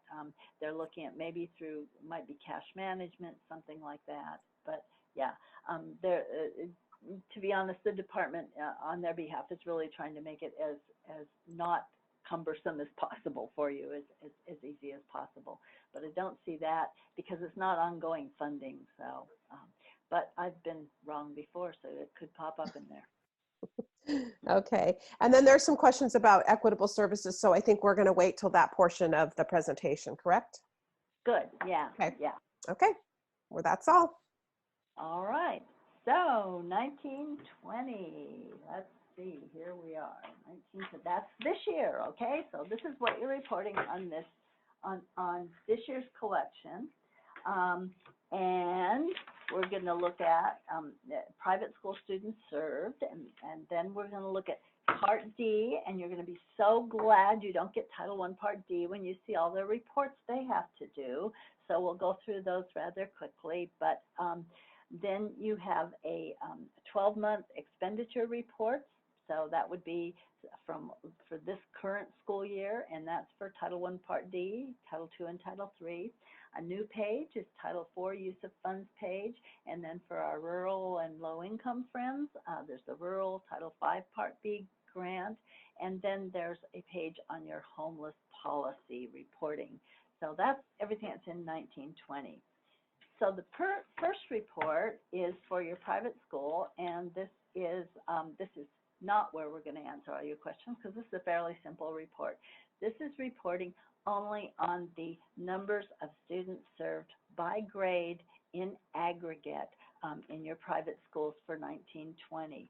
So it's not broken down. There's no individual reporting by school level. It's just of all the private school students you served, how many by each grade.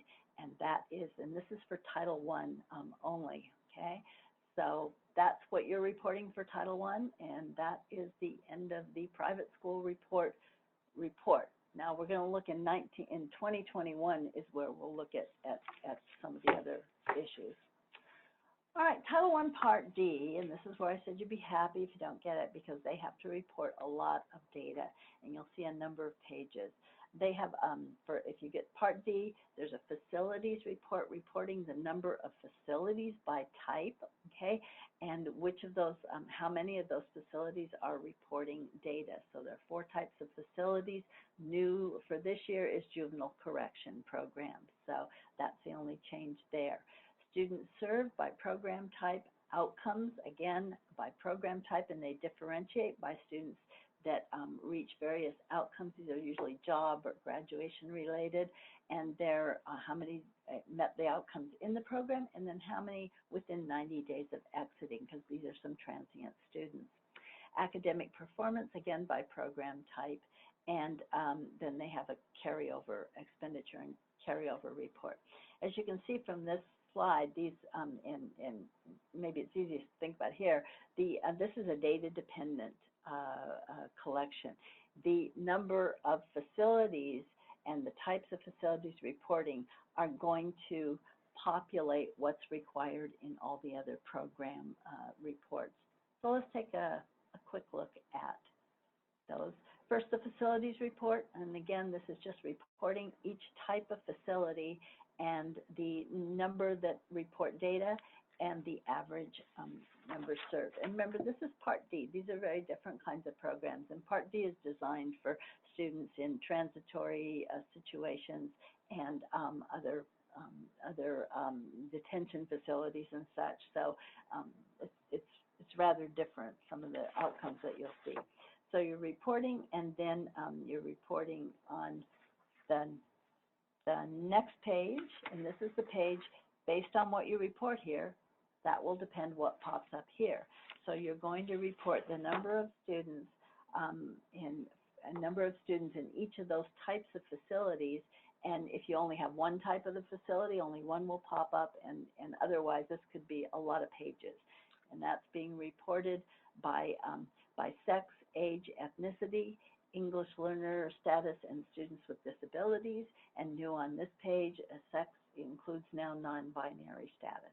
So this would be, again, for every type of program. So this could be pages and pages, depending.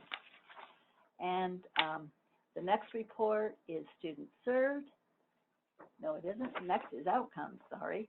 The outcome data includes reporting the number of students earning high school course credits, a GED, a diploma, if they got into a post-secondary or job training program, and again, based on the report that was previously included by agency. And again, this is where you see students reported how many achieved these outcomes in the facility and how many within 90 days of exiting. All right, and academic performance, and again, they're only, on this one, they're only reporting long-term students. So if these are only for students that were 90 consecutive days in the institution. Students came in and out, you can't add those together. So long-term, they're looking at things like grade level change, improvement in their grade levels, those kinds of things by facility in reading and math. All right. And now finally, the expenditure and carryover report. Title I Part D is a program that you can transfer funds into. So if there were any funds transferred in, they'll be there. And again, there's that reasonableness check of 15% for admin and indirect together. All right. Okay, so now back to what most of you are doing. Oh, and I forgot to mention, at the top of the page there, that's where the instructions, if you're going back and looking for more detail on that, that yellow box at the top will tell you what page in the CDE instructions you can find more detailed information on. Okay, so this is reporting your 1920 Title II expenditures. And it includes, again, funds transferred in or out, because Title II, you can transfer funds into it. So you could have transferred Title II or Title IV into Title II, or you can transfer Title II out. So transferring in or out will show up there. These transfers will include any changes that you made during the reopening. So as you recall, that was one reason the CONAP was delayed. They reopened the winter submission for anyone who wanted to change their transferability. Mostly that was because of the flexibility provided in Title IV, and some people had moved money out and wanted to move it back into Title IV. So if you made any changes during that reopening, they should be reflected here. If not, contact the CONAP support desk and let them know if something went wrong. The report should reflect 1920 funds only, so you're not including any carryover in here. This is just a report of that year's funding. Okay? Reminder, again, a warning, 15%, and it's a reasonableness, no legislative cap, but you'll probably get a call if you exceed the 15%. And the expenditure categories are the same as those we showed in 2018, so you might refer back to those. All right, and that's it for Title II, reporting for this year. All right, Title III English Learner. This is the nonprofit private school reimbursement page. This is always an interesting aha. That for Title III, districts are reimbursed for services you provide to students in nonprofit schools. And the reimbursement is based on students that you serve between July 1st of last year and June 30th of 2020. And the reimbursement will show up in your 2021 apportionments based on the data that's collected here. So this is an important page. The system displays private schools in the LEA's attendance area. So you'll see all your schools listed there. And then the ones that are flagged, they say flagged for participation. Those are taken from your last year's report or consultation report. So last year you reported on which private schools you consulted with and were going to be participating. So if there's a yes there, that means that that's a school that you reported. So that's where that data comes from. The school is flagged, yes, you can. If you have a lot of private schools, there's a template there that you can download and it'll pop out and you can put the schools in there and then pop it back in. And again, remember to save the page. Oh, if you have, for example, here you'll see that, that Holy Cross is marked N for no. If you have students served and it's marked no, then you need to include an explanation. The reason for that is if it's marked no, you indicated that that was not a participating school based on your consultation form you submitted last year. So CD is assuming they weren't served. So if you have students served, then you need to put an explanation in that last box as to why are you what happened there and why are you serving those students when you said you weren't planning on it. All right. All right, so that's how you get reimbursed. And then next is your expenditure report. Again, Title III English Learner program includes your entitlement plus any funds transferred in. Remember, you can't transfer out of Title III, so only money that was transferred in. You receive an error message if your direct administrative costs exceed 2%. So back to Title III, this is the one, Title III EL programs has a legislative direct administrative cap of 2%. So you need to show that those costs are directly supporting the program, and then you can apply your full indirect cost rate. All right, and the next one is your Title III Immigrant Student Served Report. So if you had immigrant students in private schools that were served, you're going to report them here. The enrollment numbers that you see listed on these pages come from the affidavit that's provided by the non-public school. Those are posted, so that's where those enrollment numbers came from. And then again, if they're flagged for immigrant service, that meant those were the schools that you indicated last year were going to participate in Title III immigrant programs and had eligible students. All right. And again, this is the same as the EL that you'll be reimbursed for students served during the 1920 year. That will show up on next year's allocations. And then the expenditure report for Title III immigrant, very much similar to the Title III EL with one big exception, and that is the administrative costs. Again, it says, and you'll see in the instructions that administrative costs should not, which is different than shall not. Okay, they should not exceed 2%, but be prepared to hear from the department if it exceeds 2% and have a great explanation why you're exceeding 2% direct administrative costs. And again, you can apply your full indirect cost rate. You're just going to, the classifications are basically salaries and benefits, books, and services, and then your administrative costs. Keep in mind, you will get an error message if you enter salaries, either a certificate or classified, and you do not enter any money under benefits. Okay, so make sure that if you have salaries listed, that you also include benefits there, or you'll get an error message. Okay, next, all right, so here's the new page. Title IV, Part A, Use of Funds page. This is new this year. You have not had to report on, everyone kept asking, when am I going to have to report on Title IV? Well, here it is. You have Title IV funds, and again, Title IV can be transferred in or out. So you might have funds transferred in, or you could have funds that you transferred out. Those will be reflected here. And when the adjusted allocation means they have pulled those transferred funds and either added them or deducted them from your original allocation. There was a line there, and this was a little confusing, but I checked with the department, they clarified it, because I didn't see anywhere on here to list admin and indirect costs.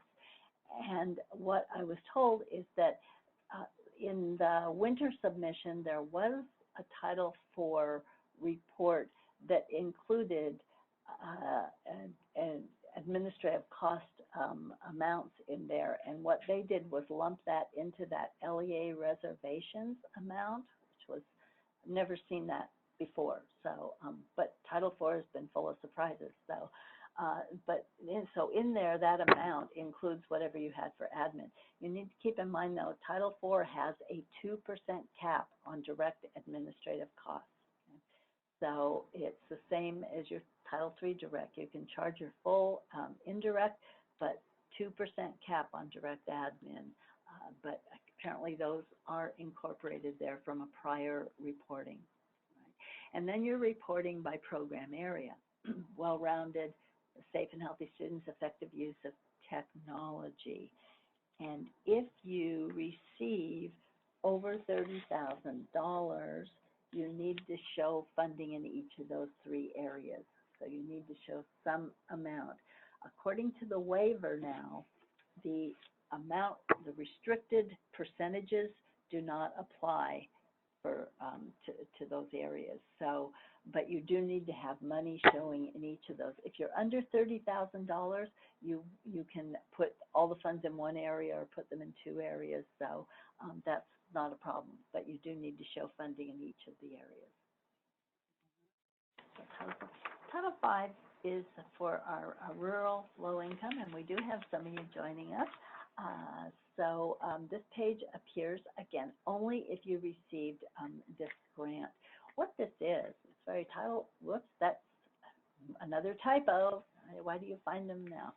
It should be Title V, Part B. And this is the Rural Low Income Services Grant. And what this grant is for high poverty schools in in rural areas. And there are certain criteria they have to meet. There are two grants. One's a federal grant that you apply directly to the feds, but this one comes through the consolidated application. LEAs that receive those grants are able to use the funds in any of the title areas, Title 1, 2, 3, or 4, or for parent engagement.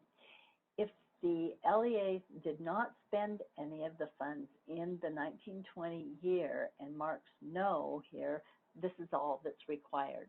However, if they mark yes, the next page will appear.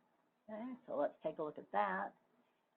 And the next page would require the district to indicate where they spent that money, in which of those authorized areas. So all they need to do is indicate where the funds were spent. So that's rural low income for those of you who have those monies. All right, and the final report for 1920 is the homeless services report. There are two different forms for this depending on whether the LEA receives Title I funds or not. So this is the form that you would get if you are receiving Title I funds. And everything is required. It's the same on both forms except the expenditure section, which is only required for Title I. So the first part is the contact information. So you need to indicate who your liaison is and provide information regarding that contact information to that person. The next section asks to report on training. And the first is training provided for the liaison in the past 2 years. So you have to indicate that the liaison received training in the last 2 years. And the next categories are about training provided by the liaison. And it's broken down by principals and school leaders, attendance officers and registrars, teachers and instructional assistants, and school counselors. So to each of those groups did the homeless liaison provide training. The next item has to do with your policy and asking for your, do you have a board approved policy and does it meet federal requirements? And let's do this bigger. So the first one, do you have an LEA policy and when was it approved? And if you do not have a board approved policy, and then you need to say, you need a comment. And the next is, does your policy meet federal requirements? And if you say no, you need a comment again. All right, so you need to have a policy, it needs to be board approved, you put the date. If it's not approved, you don't have a policy, or it doesn't meet federal requirements, why not? Okay? And then at the last section has to do with expenditures, and it's just a description of the expenditures and what services they were provided for your homeless youth. And if no expenditures are here, then you need to report a comment, add a comment, because the expectation is that you are providing services to homeless youth with your Title I. And next page, if you didn't receive Title I, all of the other requirements apply about your contact information, training provided, and your policy requirements, but nothing about funding. So it's just a little bit simpler form. And I believe that, oh, no, it isn't. This is what you say, well, how do I know? Your homeless policy has to include, so that's why the question's asked. The liaison has to participate in professional development. And if you have to demonstrate how you're removing barriers to enrollment and retention for homeless students, so your policy needs to address that. It needs to ensure that homeless students aren't stigmatized or segregated. And it needs to include a dispute resolution process regarding educational placement. So what if there's a disagreement, and how does that take place? And then you have to include the date the policy was approved and certification that it meets the federal requirements. Or you'll hear from Leanne Wheeler at CDE. Okay. All right, so 1920, we're done with 1920, but maybe not, because Adrienne might have some questions for us. Hi, yes, I do. I have some questions. I'm going to start with what we just ended with right now, which is the homeless. For Title I, is there a minimum requirement of how much we have to set aside for homeless expenditure? There's nothing in law about the amount. CD has provided some guidance on that, and they suggest that you can base it on a percentage of your Title I allocation. You can base it on numbers of students from the previous year.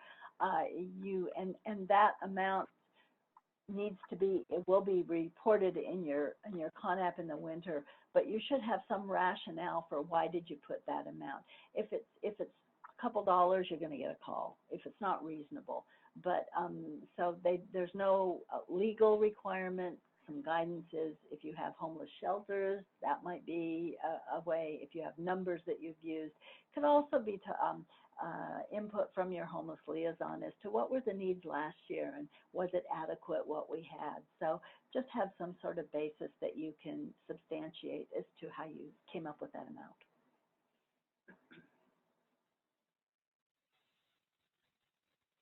Okay, the next question is, if there is a new homeless liaison in 2021, do we enter the name of the 2021 on the 1920 liaison on the application? That is a good question. So you had a different 1920, the contact would have been, but going forward it will be. I would think the most current one would be right, but let's get back to you on that. Okay. What if we do not know the date the policy was approved? You would need to check with your board and go back and look at your board minutes and when was the last time you approved a policy. And if it's really old, you might want to take it back. But you should have a record somewhere in the district of all board actions. So that's kind of thing goes to the superintendent's secretary to dig up somewhere maybe. But you should have a record of that. But if you don't, chances are it might, and you've been around a while, chances are it might be rather old, and you might want to check it to make sure it's current and actually makes sense. And if not, it's a good time to take it back and review it. Okay. It says that if they have a new homeless liaison, they're concerned about the training question. Like, how do they address that, I guess, under the current situation? Well, the current situation means there's a lot more need for services for homeless youth. So that training piece, and we had school going through March. So this would go back to last year. So it could have been like last July, August, whenever. So we're not just looking at during the period of school closures, but we're looking at all of last year, what training, and there is an expectation that some sort of training would be provided. Did they attend some kind of meetings, conference? What did they do? Anything to get support. So again, think back to July of 2019. That was a long time ago, and back when things were normal. And my guess is you probably had some support for that person going on. They probably did. They must have done something. If they didn't, that is problematic. Okay, the next questions are about transferability. So it says, on our winter submission, we transferred all of our Title IV funds to Title II. On this spring submission, it is showing that we received more Title IV funds than what was originally listed on our winter submission, which has resulted in showing a carryover balance for Title IV. Can we transfer this carryover amount to Title II? And second question is, what CONAP submission will this be available on? This is 1920, right? So. I believe so. Yeah. Yeah, they did. They went in and they put, because they reopened it, they changed the allocations, which normally that doesn't happen. It's closed in February, and you know, money dribbles in and out, but it usually ends up getting taken care of in the following year. But the fact that they added those additional, because sometimes extra money comes through. Don't ask me how that happens, but extra money kind of dribbles in throughout the year, so your allocations change a bit. So I see why that happened, but that does create a problem. You should be able to transfer sounds like what they want to do is transfer that all out of there, and it's showing up as still in Title IV. You know, I'd contact CONAP support and ask them how to do that. That's where the problem started up there. So, but I would ask them, tell them, you know, should I be doing this? Can I report this how's that going to show up? Will I report it next winter? But it's for 1920. But yeah, ask them if you need to make a change or reopen something to take care of that money. If you reopened it during, unless you went in during the reopening, you wouldn't have known it increased. Yeah, that's a real problem. Yeah, I'd talk to CONAP support and ask them how you can you know, align that with what your intent was, if it was to transfer 100% and now new money popped in there. Yeah. Okay. Well, we will Another get that. question? Yeah, Go ahead. I'll check on that one too, because you may not be the only one who ran into that problem. Okay, the next question is, if you do not have any money allocated in LEA reservation for Title IV, can you add that now?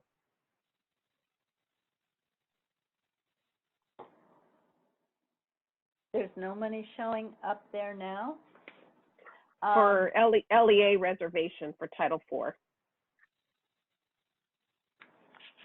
Well, since we're on the outside, sometimes we don't know exactly what you can and can't do. You can see if that field is editable. If it is, you can. In other words, if you go in and it will allow you to edit it, then you can. If it doesn't, then you would have to report. You wouldn't be able to report that. And again, I would contact CONAP support if you're not able to get in and say, can you change it? But it should have. They said it should have rolled over from whatever you reported in the winter.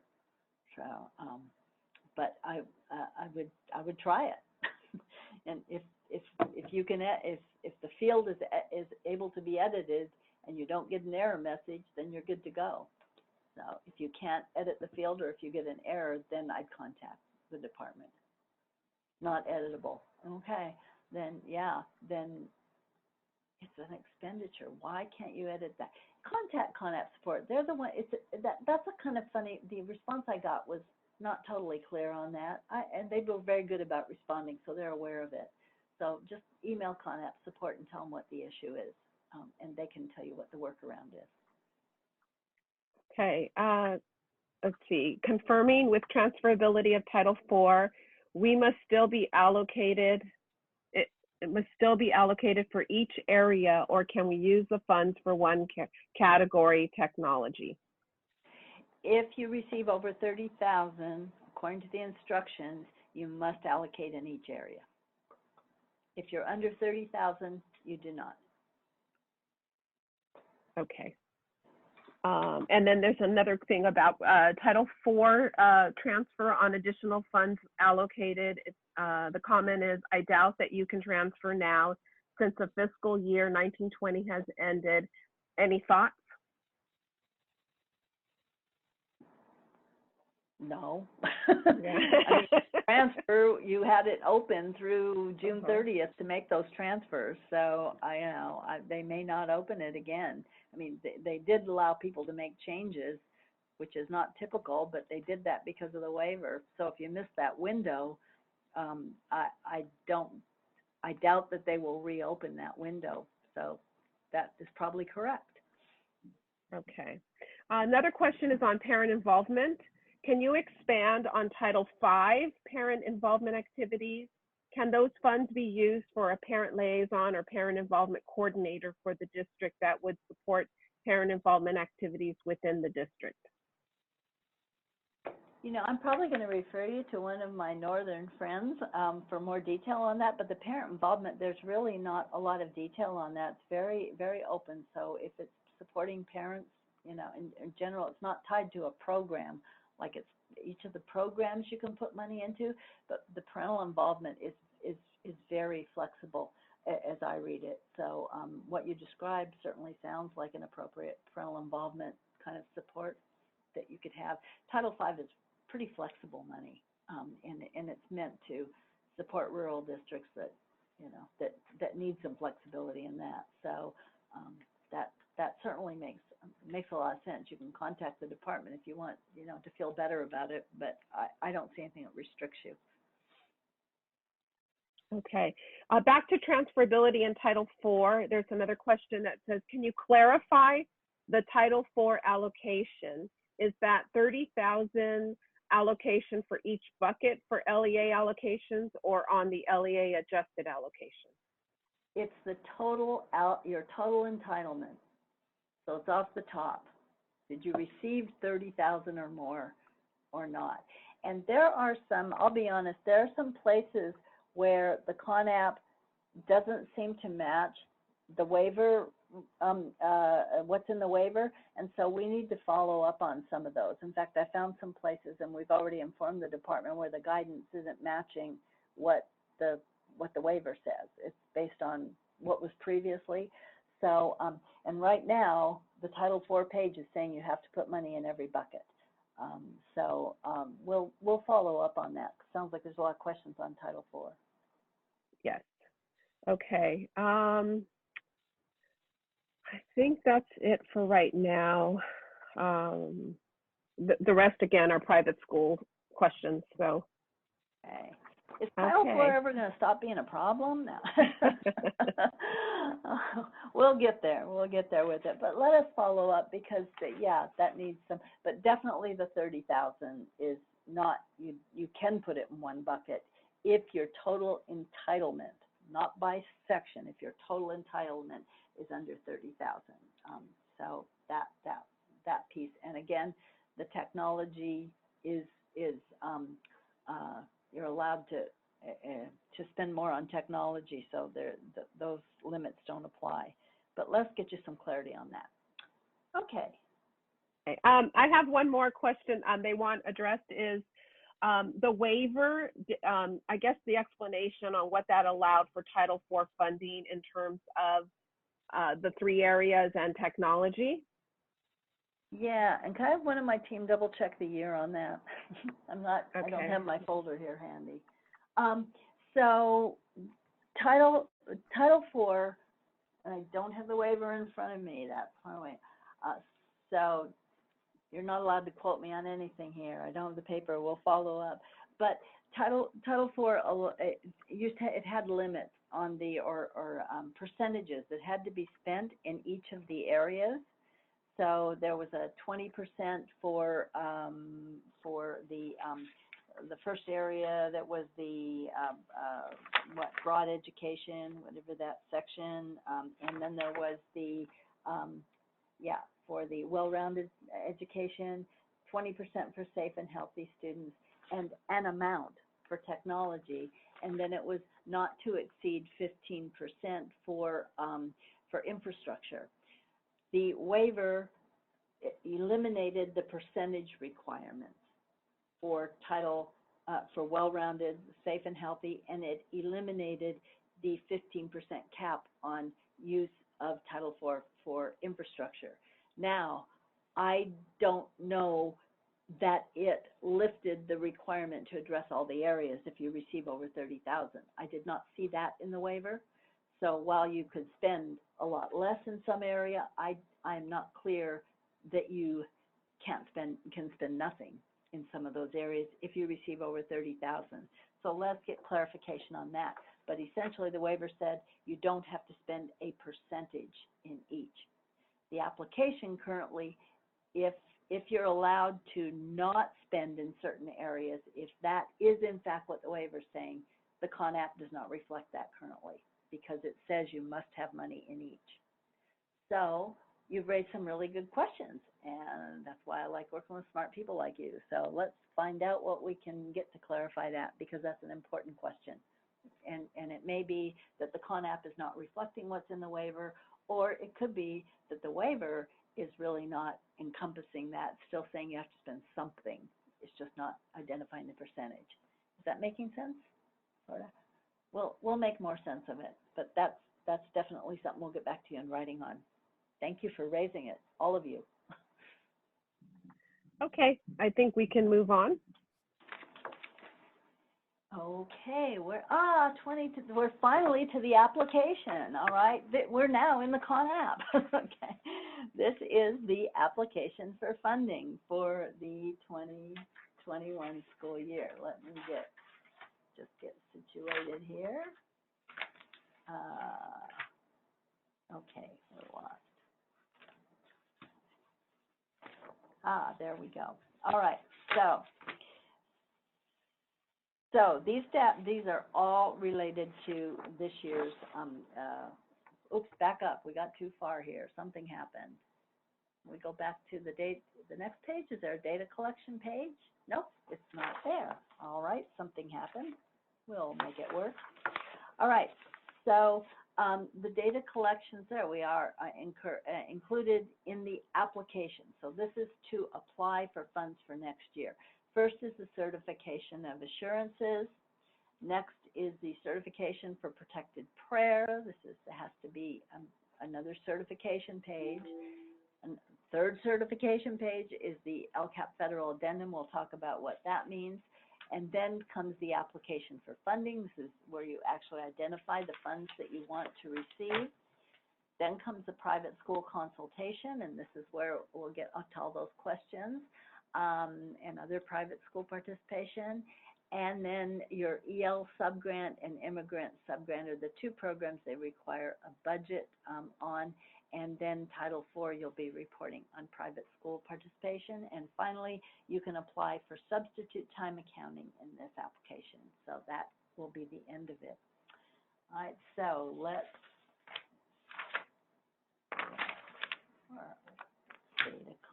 all right. Related requirements, yes, all right.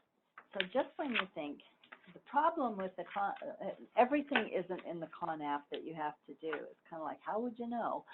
There are some things that you need to do that are related, and one is the LCAP Federal Addendum, and we'll talk, you have to have certification that you have it, but we mentioned earlier this morning that addendum should be updated annually at the local level to report your 2020-21 program services.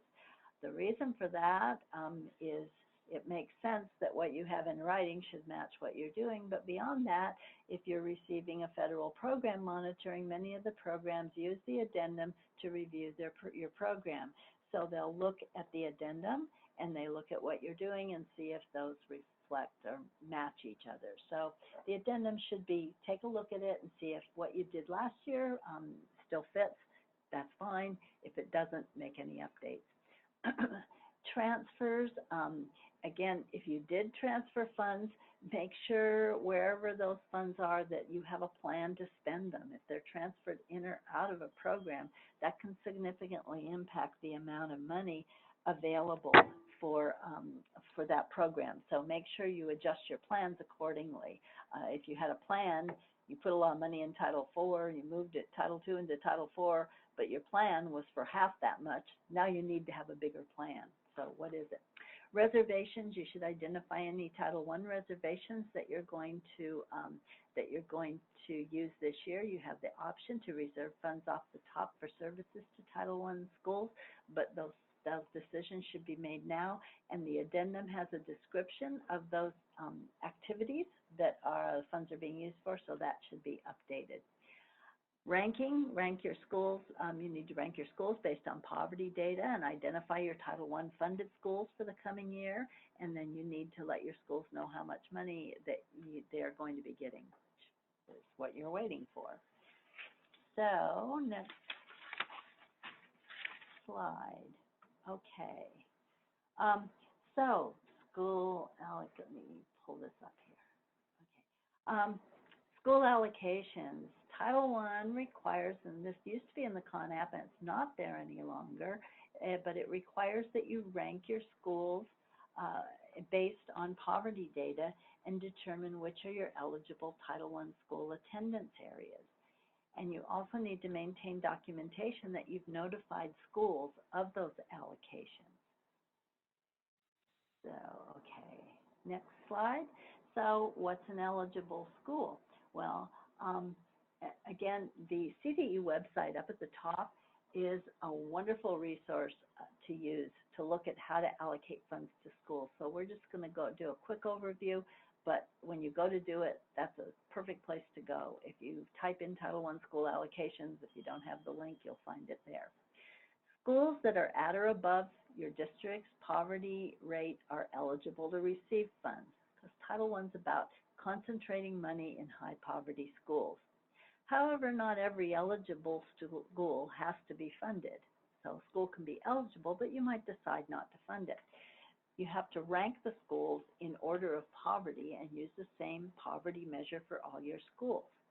And in determining where that cutoff point is, because sometimes you get down to the bottom and you have schools that are maybe above the poverty level, but you have to look at how much money you have and how much money do you have to support a program. So the allocation has to be sufficient to support program success. Okay, so you have to say, can we do a reasonable program here, or is it so little it doesn't make sense? And that's how you decide where to cut yourself off in terms of schools. All right, so there are, on the next page though, some schools that you must serve. And any school that is above 75% poverty must be served. Again, this kind of follows what Title I is all about, serving your highest poverty schools.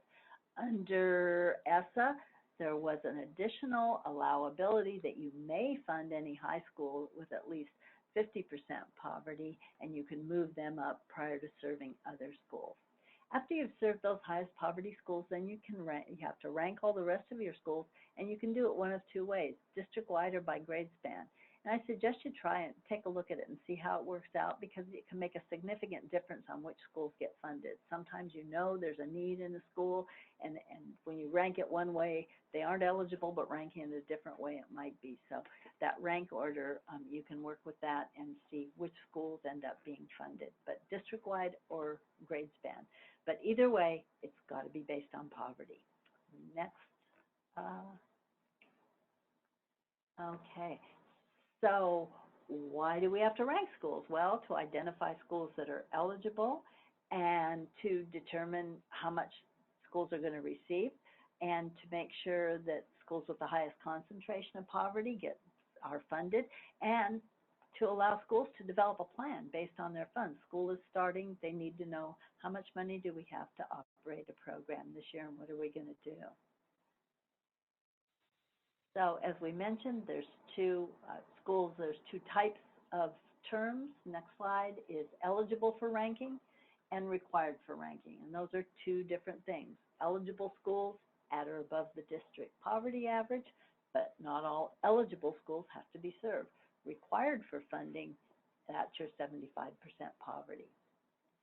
And keep in mind, you can't skip schools. You can't say, oh, that school doesn't really need it, we'll move it somewhere else. There is a federal exception, but California doesn't have any funds available for that purpose. There are some exceptions for schools that you can serve a school below the district average, but only down to 35%. And when you have to report that in the WinterCon app, when you show how you ranked your schools, you have to indicate if a school was funded under that exception. Okay? Another exception is a desegregation waiver. A grandfather provision allows you to serve a school for one additional year. You may have a school, when you look at the poverty data, you can see, wow, you know, the demographics are changing and the school is going to fall out of Title I eligibility. If they do, you can keep them in for another year. It's sort of a way to wean them off the program rather than pulling the money out immediately. And then for secondary schools, you can use a feeder pattern.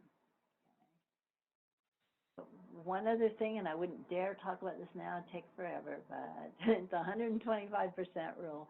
Bottom line, if you have a district with over 1,000 students, and if your poverty average is below 35%, and you can fund a school with less than 35%. But you have to serve all, you have to fund all your schools at least 125% of the allocation. Bottom line, what this means is you have to pull money generally out of your administrative costs to be able to do it. So a lot of detail on that. On the next slide is the CDE web link, and I'll show you where that is. I encourage you to go there. It's again, great resource. But keep in mind, you need to rank your schools now. I've had horror stories every year, and I just had one recently where people will start changing things around in the middle of the year, and you've got schools that are half in, half out. You need to determine if you're a Title I school now. If you're a Title I school, you stay for the full year. And when you get new numbers in the winter, then you need to see if those numbers significantly change what your ranking was based on. And if they do, you can use the numbers you used, okay?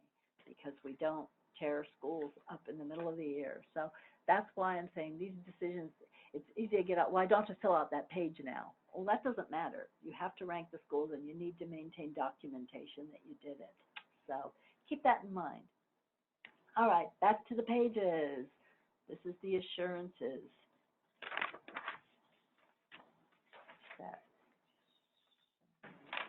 Oops. Now this is a disaster. The pages are coming apart, and the worst part's coming, okay? All right. Let's take a look. Next is the certification of assurances. All right.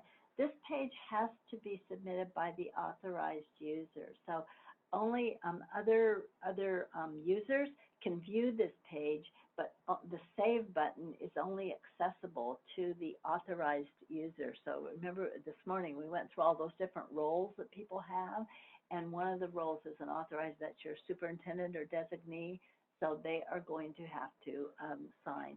And this is, you go to the reports page, you can print a copy, have an ink signature of your superintendent or designee. This is acknowledging that they agree to all the legal assurances. And according to the CDE letter, they want this original copy. So let's take a look at what the assurances, and we looked at these earlier.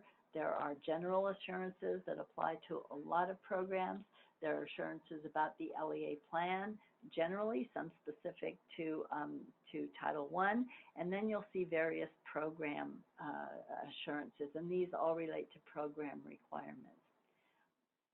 I'd like to just take a minute and look at a couple of them that sometimes get overlooked or that are kind of important. Whoops, something crazy happened there, but we're going to be back in a minute, or we may just do another show. Okay, here we go. Next page is, all right, well, there we go. First of all, a couple reminders. There are assurances. I said there are program-specific assurances, and there are general assurances. There's one set of assurances that are called English learner assurances.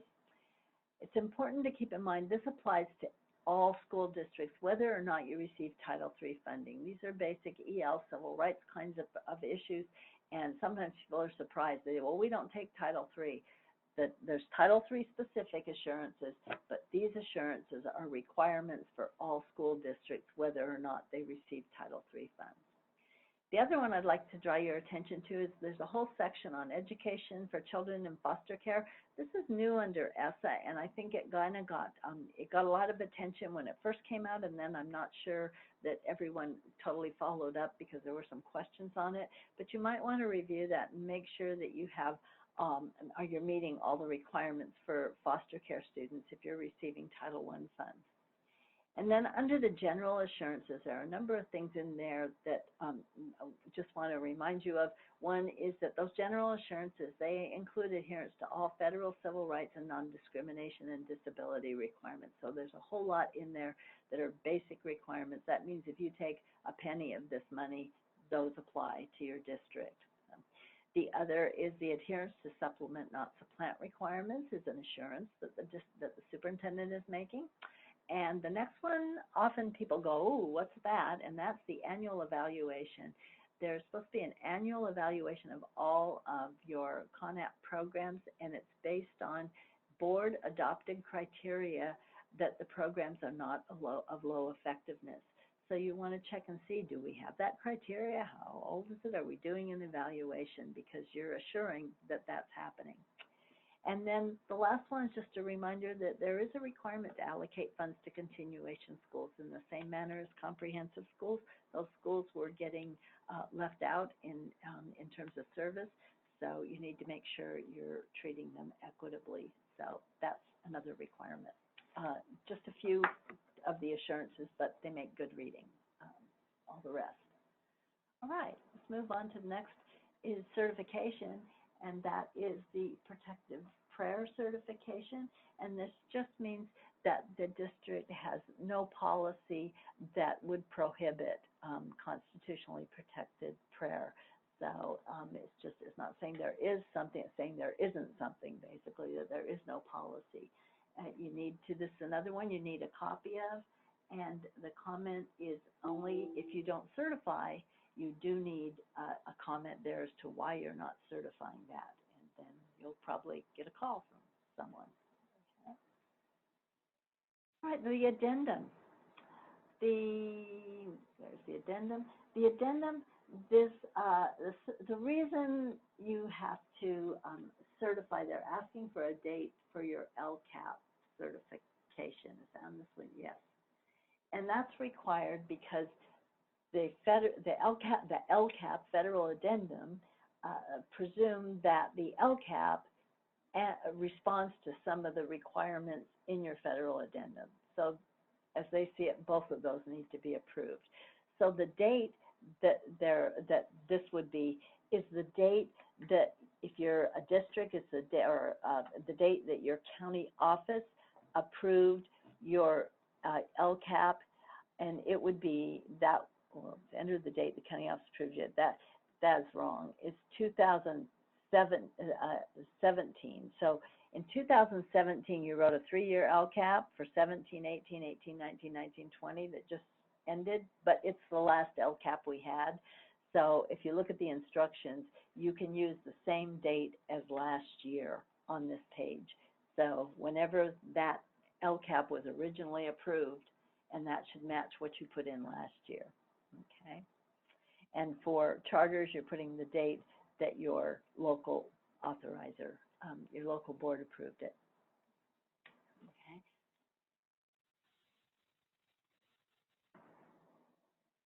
All right, the application for funding. All right, and again, we mentioned that earlier, but the board approval date you can have through August 31st, but not after that. The submission date is August 17th. The approval date has to be by August 31st or before. If your board approval date is September 1st or later, then you may not submit. You have to delay your submission until you have a board approval. The DLAC review needs to come in, and the review date and signature needs to be prior to the board approval date. So let's make sure whatever you put for your DLAC is prior to that. If the DLAC representative will not sign or won't sign it, or you didn't review it, then you need to put a comment. Essentially, the DLAC review has been that you're keeping your DLAC informed about the programs as they impact English learners. So the date that they want the minutes link would be, when did you discuss English learner programs as they apply to the fundings in the CONAP? So whenever that conversation took place and that discussion, hopefully you should have minutes of that. That's what they're looking for here. And then the bottom is the important part, because if you don't check something, you won't get it. You can only check, those programs will only show that you're eligible for. Keep in mind, if you didn't receive Title I in the prior year, you're not eligible for Title IV. So if you're not seeing Title IV as an eligible program, that could be because you didn't take Title I in the prior year. So, but if Title IV suddenly pops up, that might be you took Title I last year and now you're eligible. So you want to check yes for all the programs that you want to apply for. If you don't check yes, the money will not come. So this is an important page make sure that you add that. And if you're, I think the rural schools have, if you apply for a federal grant, there's a code you'll need to add in there. Right, so that's the application. So that's what the application, you're just checking the box. But checking the box means the assurances and everything else. All right, private schools are all the questions were. So let's see if we can get. Bonnie, Yeah. may I interrupt before you move on? I have a couple of questions about DLAC. So the first question being, their next DLAC meeting isn't until after the 17th, so August 17th. So can they review the CONAP with them at that time, or does it have to be done before August 17th submission? It has to be done before the submission and before the board, you go to the board. Because when you go to the board, you're verifying that the DLAC has looked at it. So you can't do that if they haven't. So that means you're delayed. Unless at some time during the year, look back and see, were there minutes that you have where you talked about funding and talked about Title III and you talked about, talked about this. It could have been earlier in the year. They're not saying it had to be right now. It could have been, maybe you discussed it with them during the winter submission at some point, okay? So see if you have minutes that reflect the conversation that had to do with, all this is what we do, and this is how this funding's used, and this is how we report it. Any conversation related to that, if they have it in minutes, and it's this year, that would suffice. But if it's after the fact, then you can't really say, you can't take it to the board until they won't approve it if the board date is before the DLAC date. Okay. Another question is, go ahead. And if you have questions, I would say Jeffrey Naguru at CD is wonderful. He's in Title III office, and if there's any way to make that work, he will assist you. Okay. Is it the entire DLAC or just the chairperson, vice chair who reviews the CONAP? It says a meeting, so whatever you consider, the date of when the minutes are there would be for a meeting, but the signature is only your representative. Okay. Next question is, if we cannot get a physical signature prior to 8/31, but plan to get one once schools reopen for in-person activity, can we just use an email statement as documentation? Now, you can put a comment and you'll see if they accept it. That would be, I'd check with them first and say, I'm thinking of putting this comment, but that's what the comment box is for. You might say, due to, school closures, we've not been able to convene, we plan on and see if it will be accepted or rejected. But I would say use the comment box. I'm not sure what else you could provide. Okay. And then regarding the DLAC meeting, do they need to review the entire CONAP or just the Title III information? They should review services that as they relate to English learners. So you might comment what other, if all you're using is Title III, but if you have other services that support English learners, then that conversation would be part of it. So how are you how with this money are you supporting your English learners? Okay, and one more question regarding DLAC. They had a virtual meeting with DLAC in May and discussed Title I and Title III. Is that sufficient? That sounds like it makes sense, depending. If you have minutes for that, I would attach those minutes. Those sound like CONAP programs that apply to English learners. That seems very much reasonable. And when I'm working at CD, I'd say yes, but but that does sound like you did discuss programs in the CONAP related to English learner services. And if your DLAC representative is comfortable with that and sign off and your minutes reflect that, yes. Okay. Thank you. Thank you. All right, where are we? Is there, I think there's a page before this, Amy. Yeah, no? look, there we go, non-profit school. This is the consultation page, and this is probably the one where everything's going to come together on your private school services, okay? So first of all, under ESSA, there was a requirement that CDE, that all LEAs notify CDE relative to their consultation. And so this is the process for doing that. So that's the purpose really of this page, is to provide that documentation that you have consulted with your private schools. So this one is for all programs, Title I, II, III, and IV, and it documents the consultation process. And the enrollment data there comes from their the posted affidavit, all right?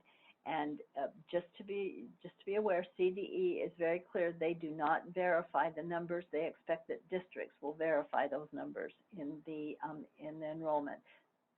The private schools report them, but there's no verification.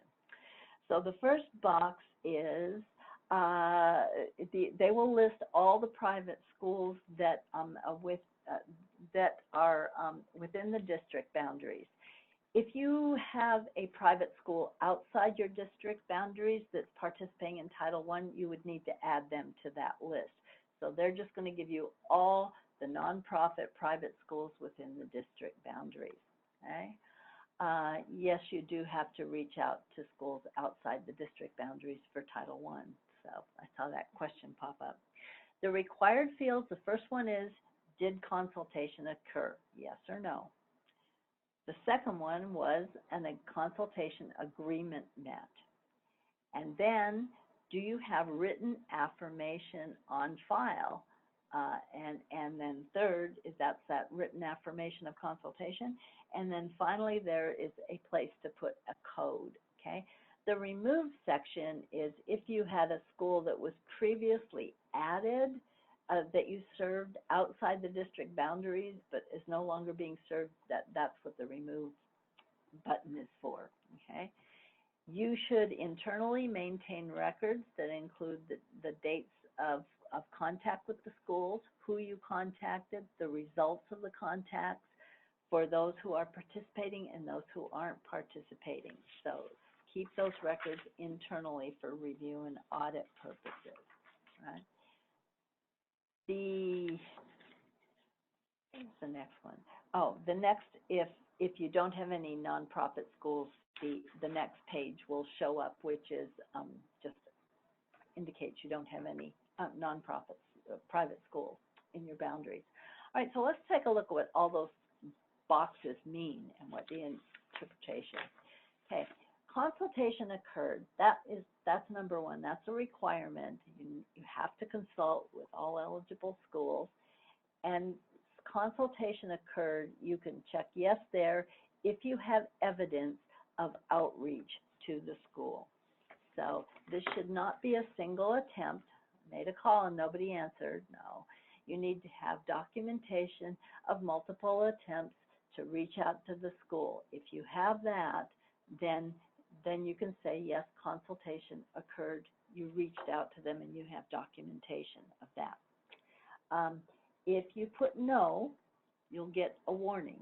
And you get a warning, you can still submit, but you will get a warning and probably get a call with questions, what happened? The second one, if the,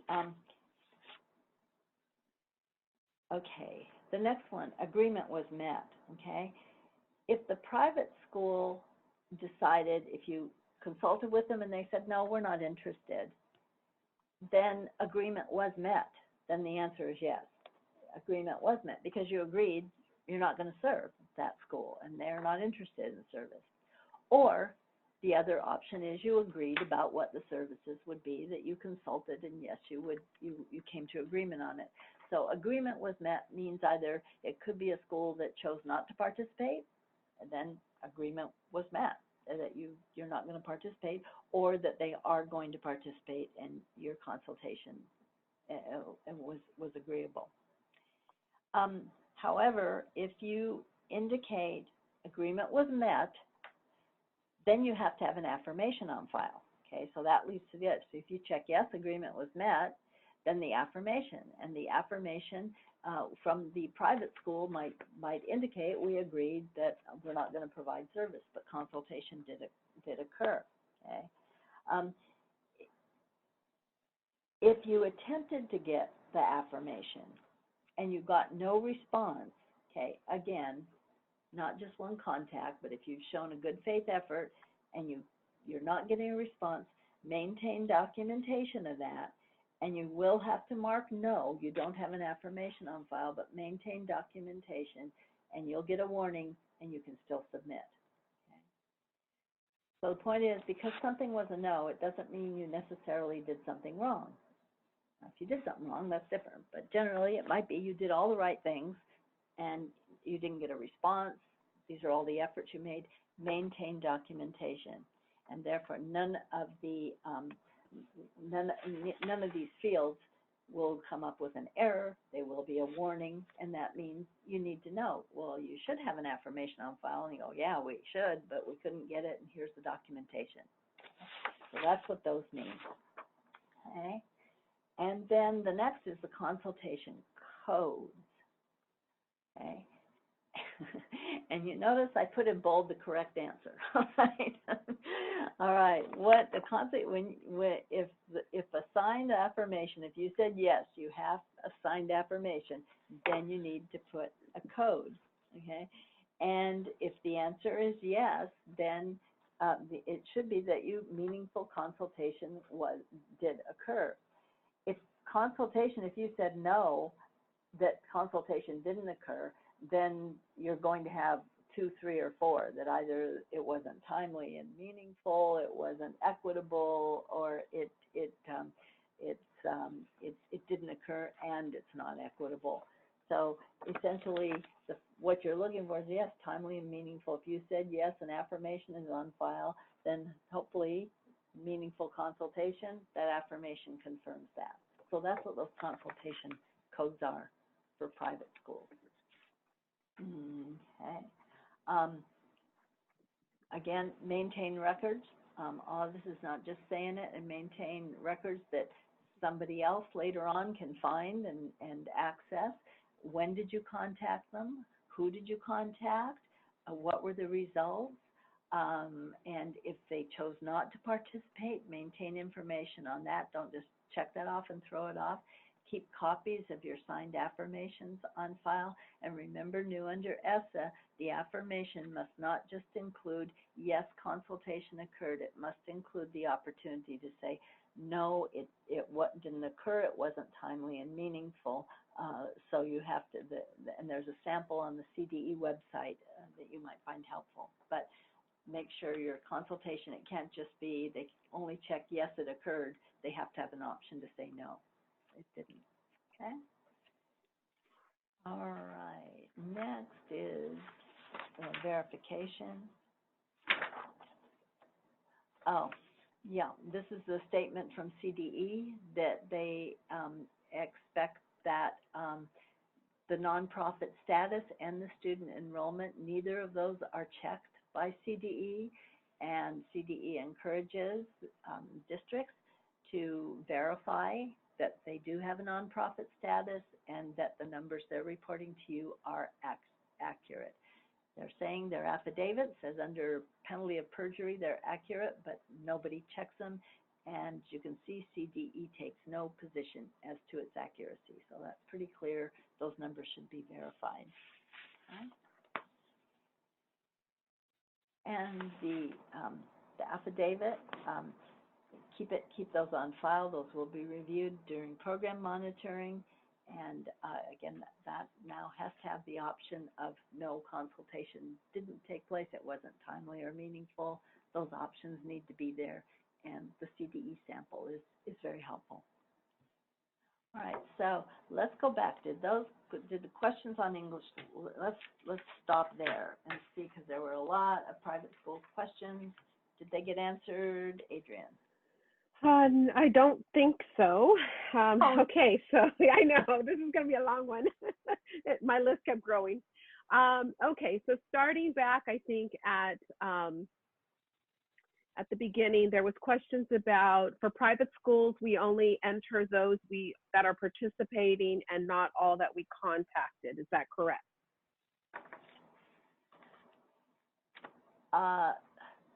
It's going to be pre-populated. So let me take a look, because I think the only ones you're going to enter, but let me look at the instructions. The only ones you're going to enter would be additional ones outside your district boundaries. But the ones that are in there, where is that page? It's going to say, because you have to consult with all the schools in your district boundary. Okay. So yes, you do have to include all schools. If you didn't contact them, you should have contacted them. Okay. Yeah. Okay. So that it's got a yes or no. So no, you can't. If they chose not to, or for some reason you didn't contact them, you'd have to put a no. Okay. Okay. And then this is a question that came up earlier and came up throughout. So for clarification on earlier low-income student question, the Title I Part A nonprofit private school participation section has been moved from its usual spring report to the winter. This is where the number of low-income students for each participating private school is reported to generate Title I funds.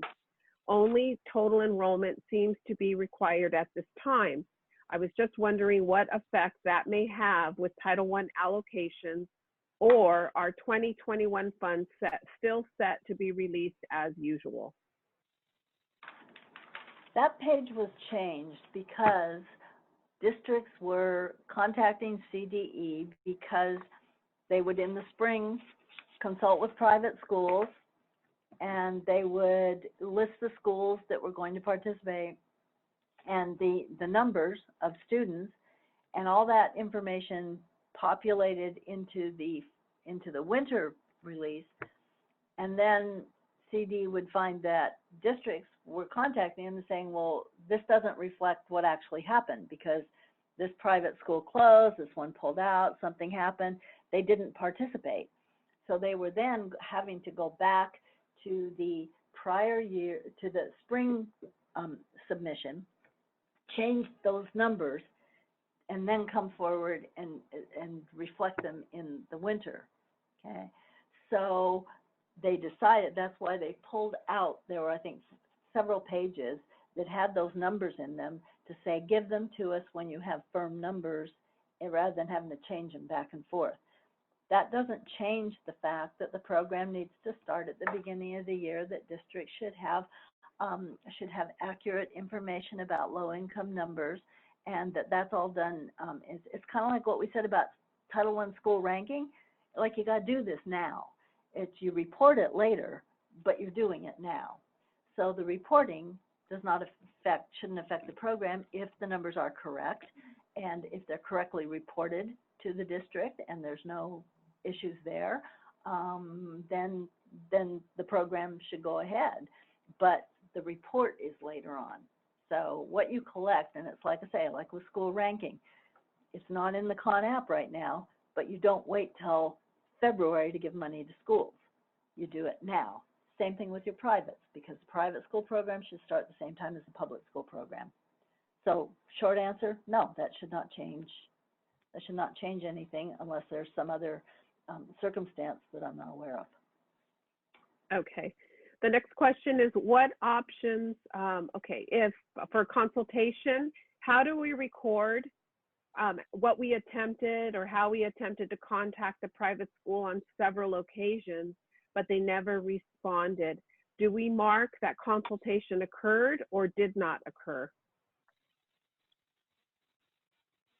If you have documentation, sure, that you contacted them, and again, that you didn't just make one phone call, then you put... And they did not respond. So what do they mark on the Con App if a consultation occurred or did not occur? Okay. Hold on. Let me see what's going to get you what message. Consultation occurred. Okay. Cool.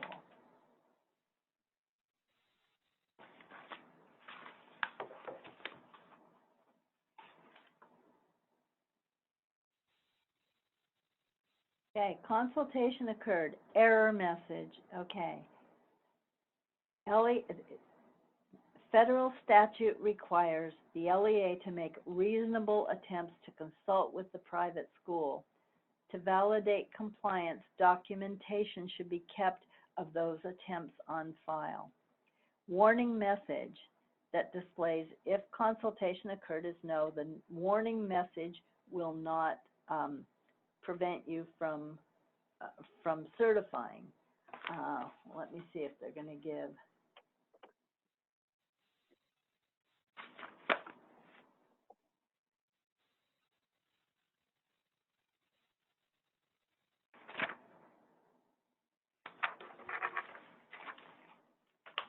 You know, the notes we had were from Sylvia Hanna from last year. So let me confirm that she's still accepting that, okay? Because, and if you get a no, you can still certify if you say no to consultation. But because in the past she has, but things change, she has told us that if you've made the attempts to contact and you have documentation of it, then consultation occurred. But let me see if that's still, if they're still abiding by that, okay? And put that in writing for you. So make a note on that one. Sylvia Hanna just responded, if a private school does not respond, then consultation did not occur. Okay, there's your answer, straight from the source. Great. Okay, next question is, if there are no private schools within our boundaries, do we still need to reach out to those outside of our boundaries? Law says you're supposed to, if a student is residing in Title I attendance area, you're supposed to seek out, and the guidance has always been, and we've got Sylvia here, that's cool. Maybe she'll correct us, but the guidance has always been that you reach out to those in your adjoining districts, that you need to reach out to those schools to see if there are any eligible students. So yeah, just because you don't have any in your district boundaries doesn't relieve you of that, to my understanding. Okay. And do we require private schools to provide us with their affidavits? The CDE guidance indicates that districts should verify the accuracy. That's what it says, and I believe you'll find that in the instructions. Okay. Next question. We have no private schools in our boundaries, so there have not been any pre-populated on our form. We did reach out to a couple of schools outside of our boundary. Do I have to add them? If they have eligible students. So those would be low-income students attending your Title I school attendance areas, or living in your Title I school attendance areas. Okay. And the rest are all questions regarding CARES Act and equitable services. Quite a few questions on that. So, yeah, that is outside the scope of today. Yeah. So, and which is still being, yeah. I don't have any updated information on that, and that's not in the CONAB. So, okay. I was just looking to see, there is a section in the guidance on private schools, but I don't think it goes to the level of, I don't think it goes to the level of detail for the questions you're looking for. So we will have that. Okay, and thank you, Sylvia Hanna. I see your answer to everyone. Yay. Yes, it says yes.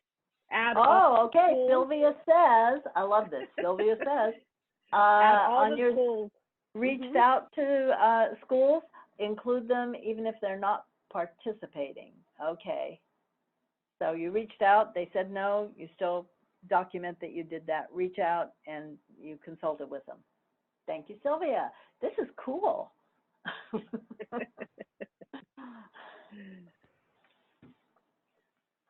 Okay. Okay. Yes, I guess we have one more question I'm gonna read out. We have a private school outside of our district boundary who doesn't want to participate in Title I, but Title II and IV, are they eligible? Not in your district. They have to go to the district in which the private school is located. Okay. Thank you, Sylvia Hannah. All right. Okay. I'm glad they didn't bounce her out in our. All right. Where are we? Oh, we're coming around the curve here to the end. All right. Title III subgrant budget. This is one of the few, these Title III programs require that you include a budget. And in this case, this is where I thought it was, they're going to, the source data is they give you the per pupil amount for Title III. So this is one program you can figure out to at least get a good estimate on your funding. They're going to ask you to enter your CalPADS English learner numbers, and that will then recalculate and give you your Title III allocation. So if you waited all this time to get that news, there was something good. So you 114.40 per pupil is the current estimated amount. October 2nd, CalPADS English learner count, put that in there, and that will give you what your entitlement should be, at least at this point. Below, again, if you receive $10,000, under $10,000, that's the minimum amount you have to join a consortium. The lead would include the information here. The budget for Title III, in this case, you'll notice that the areas listed are a little bit different. They include, let me see, program, professional development, program and authorized activities, EL proficiency, and academic achievement, parent community involvement. In this case, because those are all required Title III components, there needs to be funding in each of those areas. So this is one where the budget has to match, and this should align with what's in your addendum. It's a pretty general budget, but just think about that. What you wrote in your addendum would be what they'll be looking at. But you have to have money in each of those because Title III requires that you provide services in each of those areas. And again, this is the direct administrative cap. So you will get an error on this one if it's over 2%, and you can take your full indirect. And this is your planning budget for 2021 for Title III English learner programs. And next, I believe, is going to be Title III immigrant programs. Yes, if you get that. And this is where the new piece comes in. Some of you may not have received this before. It may be new because they have lowered the threshold for eligibility. You have to have at least 21 immigrant students and an increase over the past 2 years of at least 1%.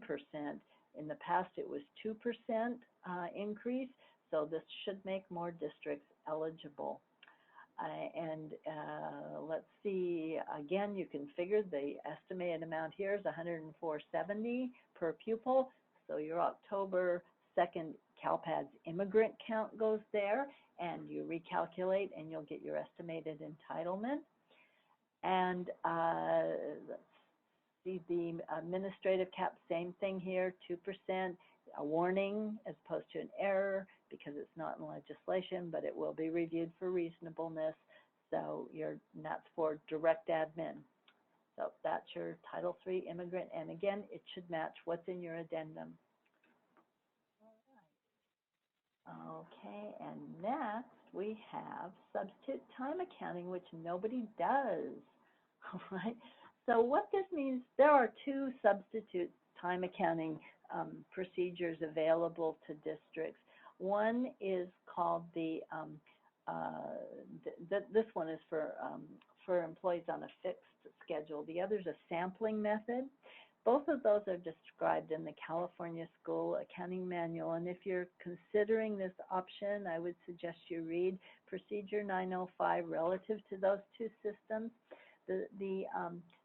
The sampling system is one in which you take a sample for like a year at different points, and then you're able to limit the amount of time reporting that you have to do under sampling. You don't have to do this frequently if your estimates are matching your actuals.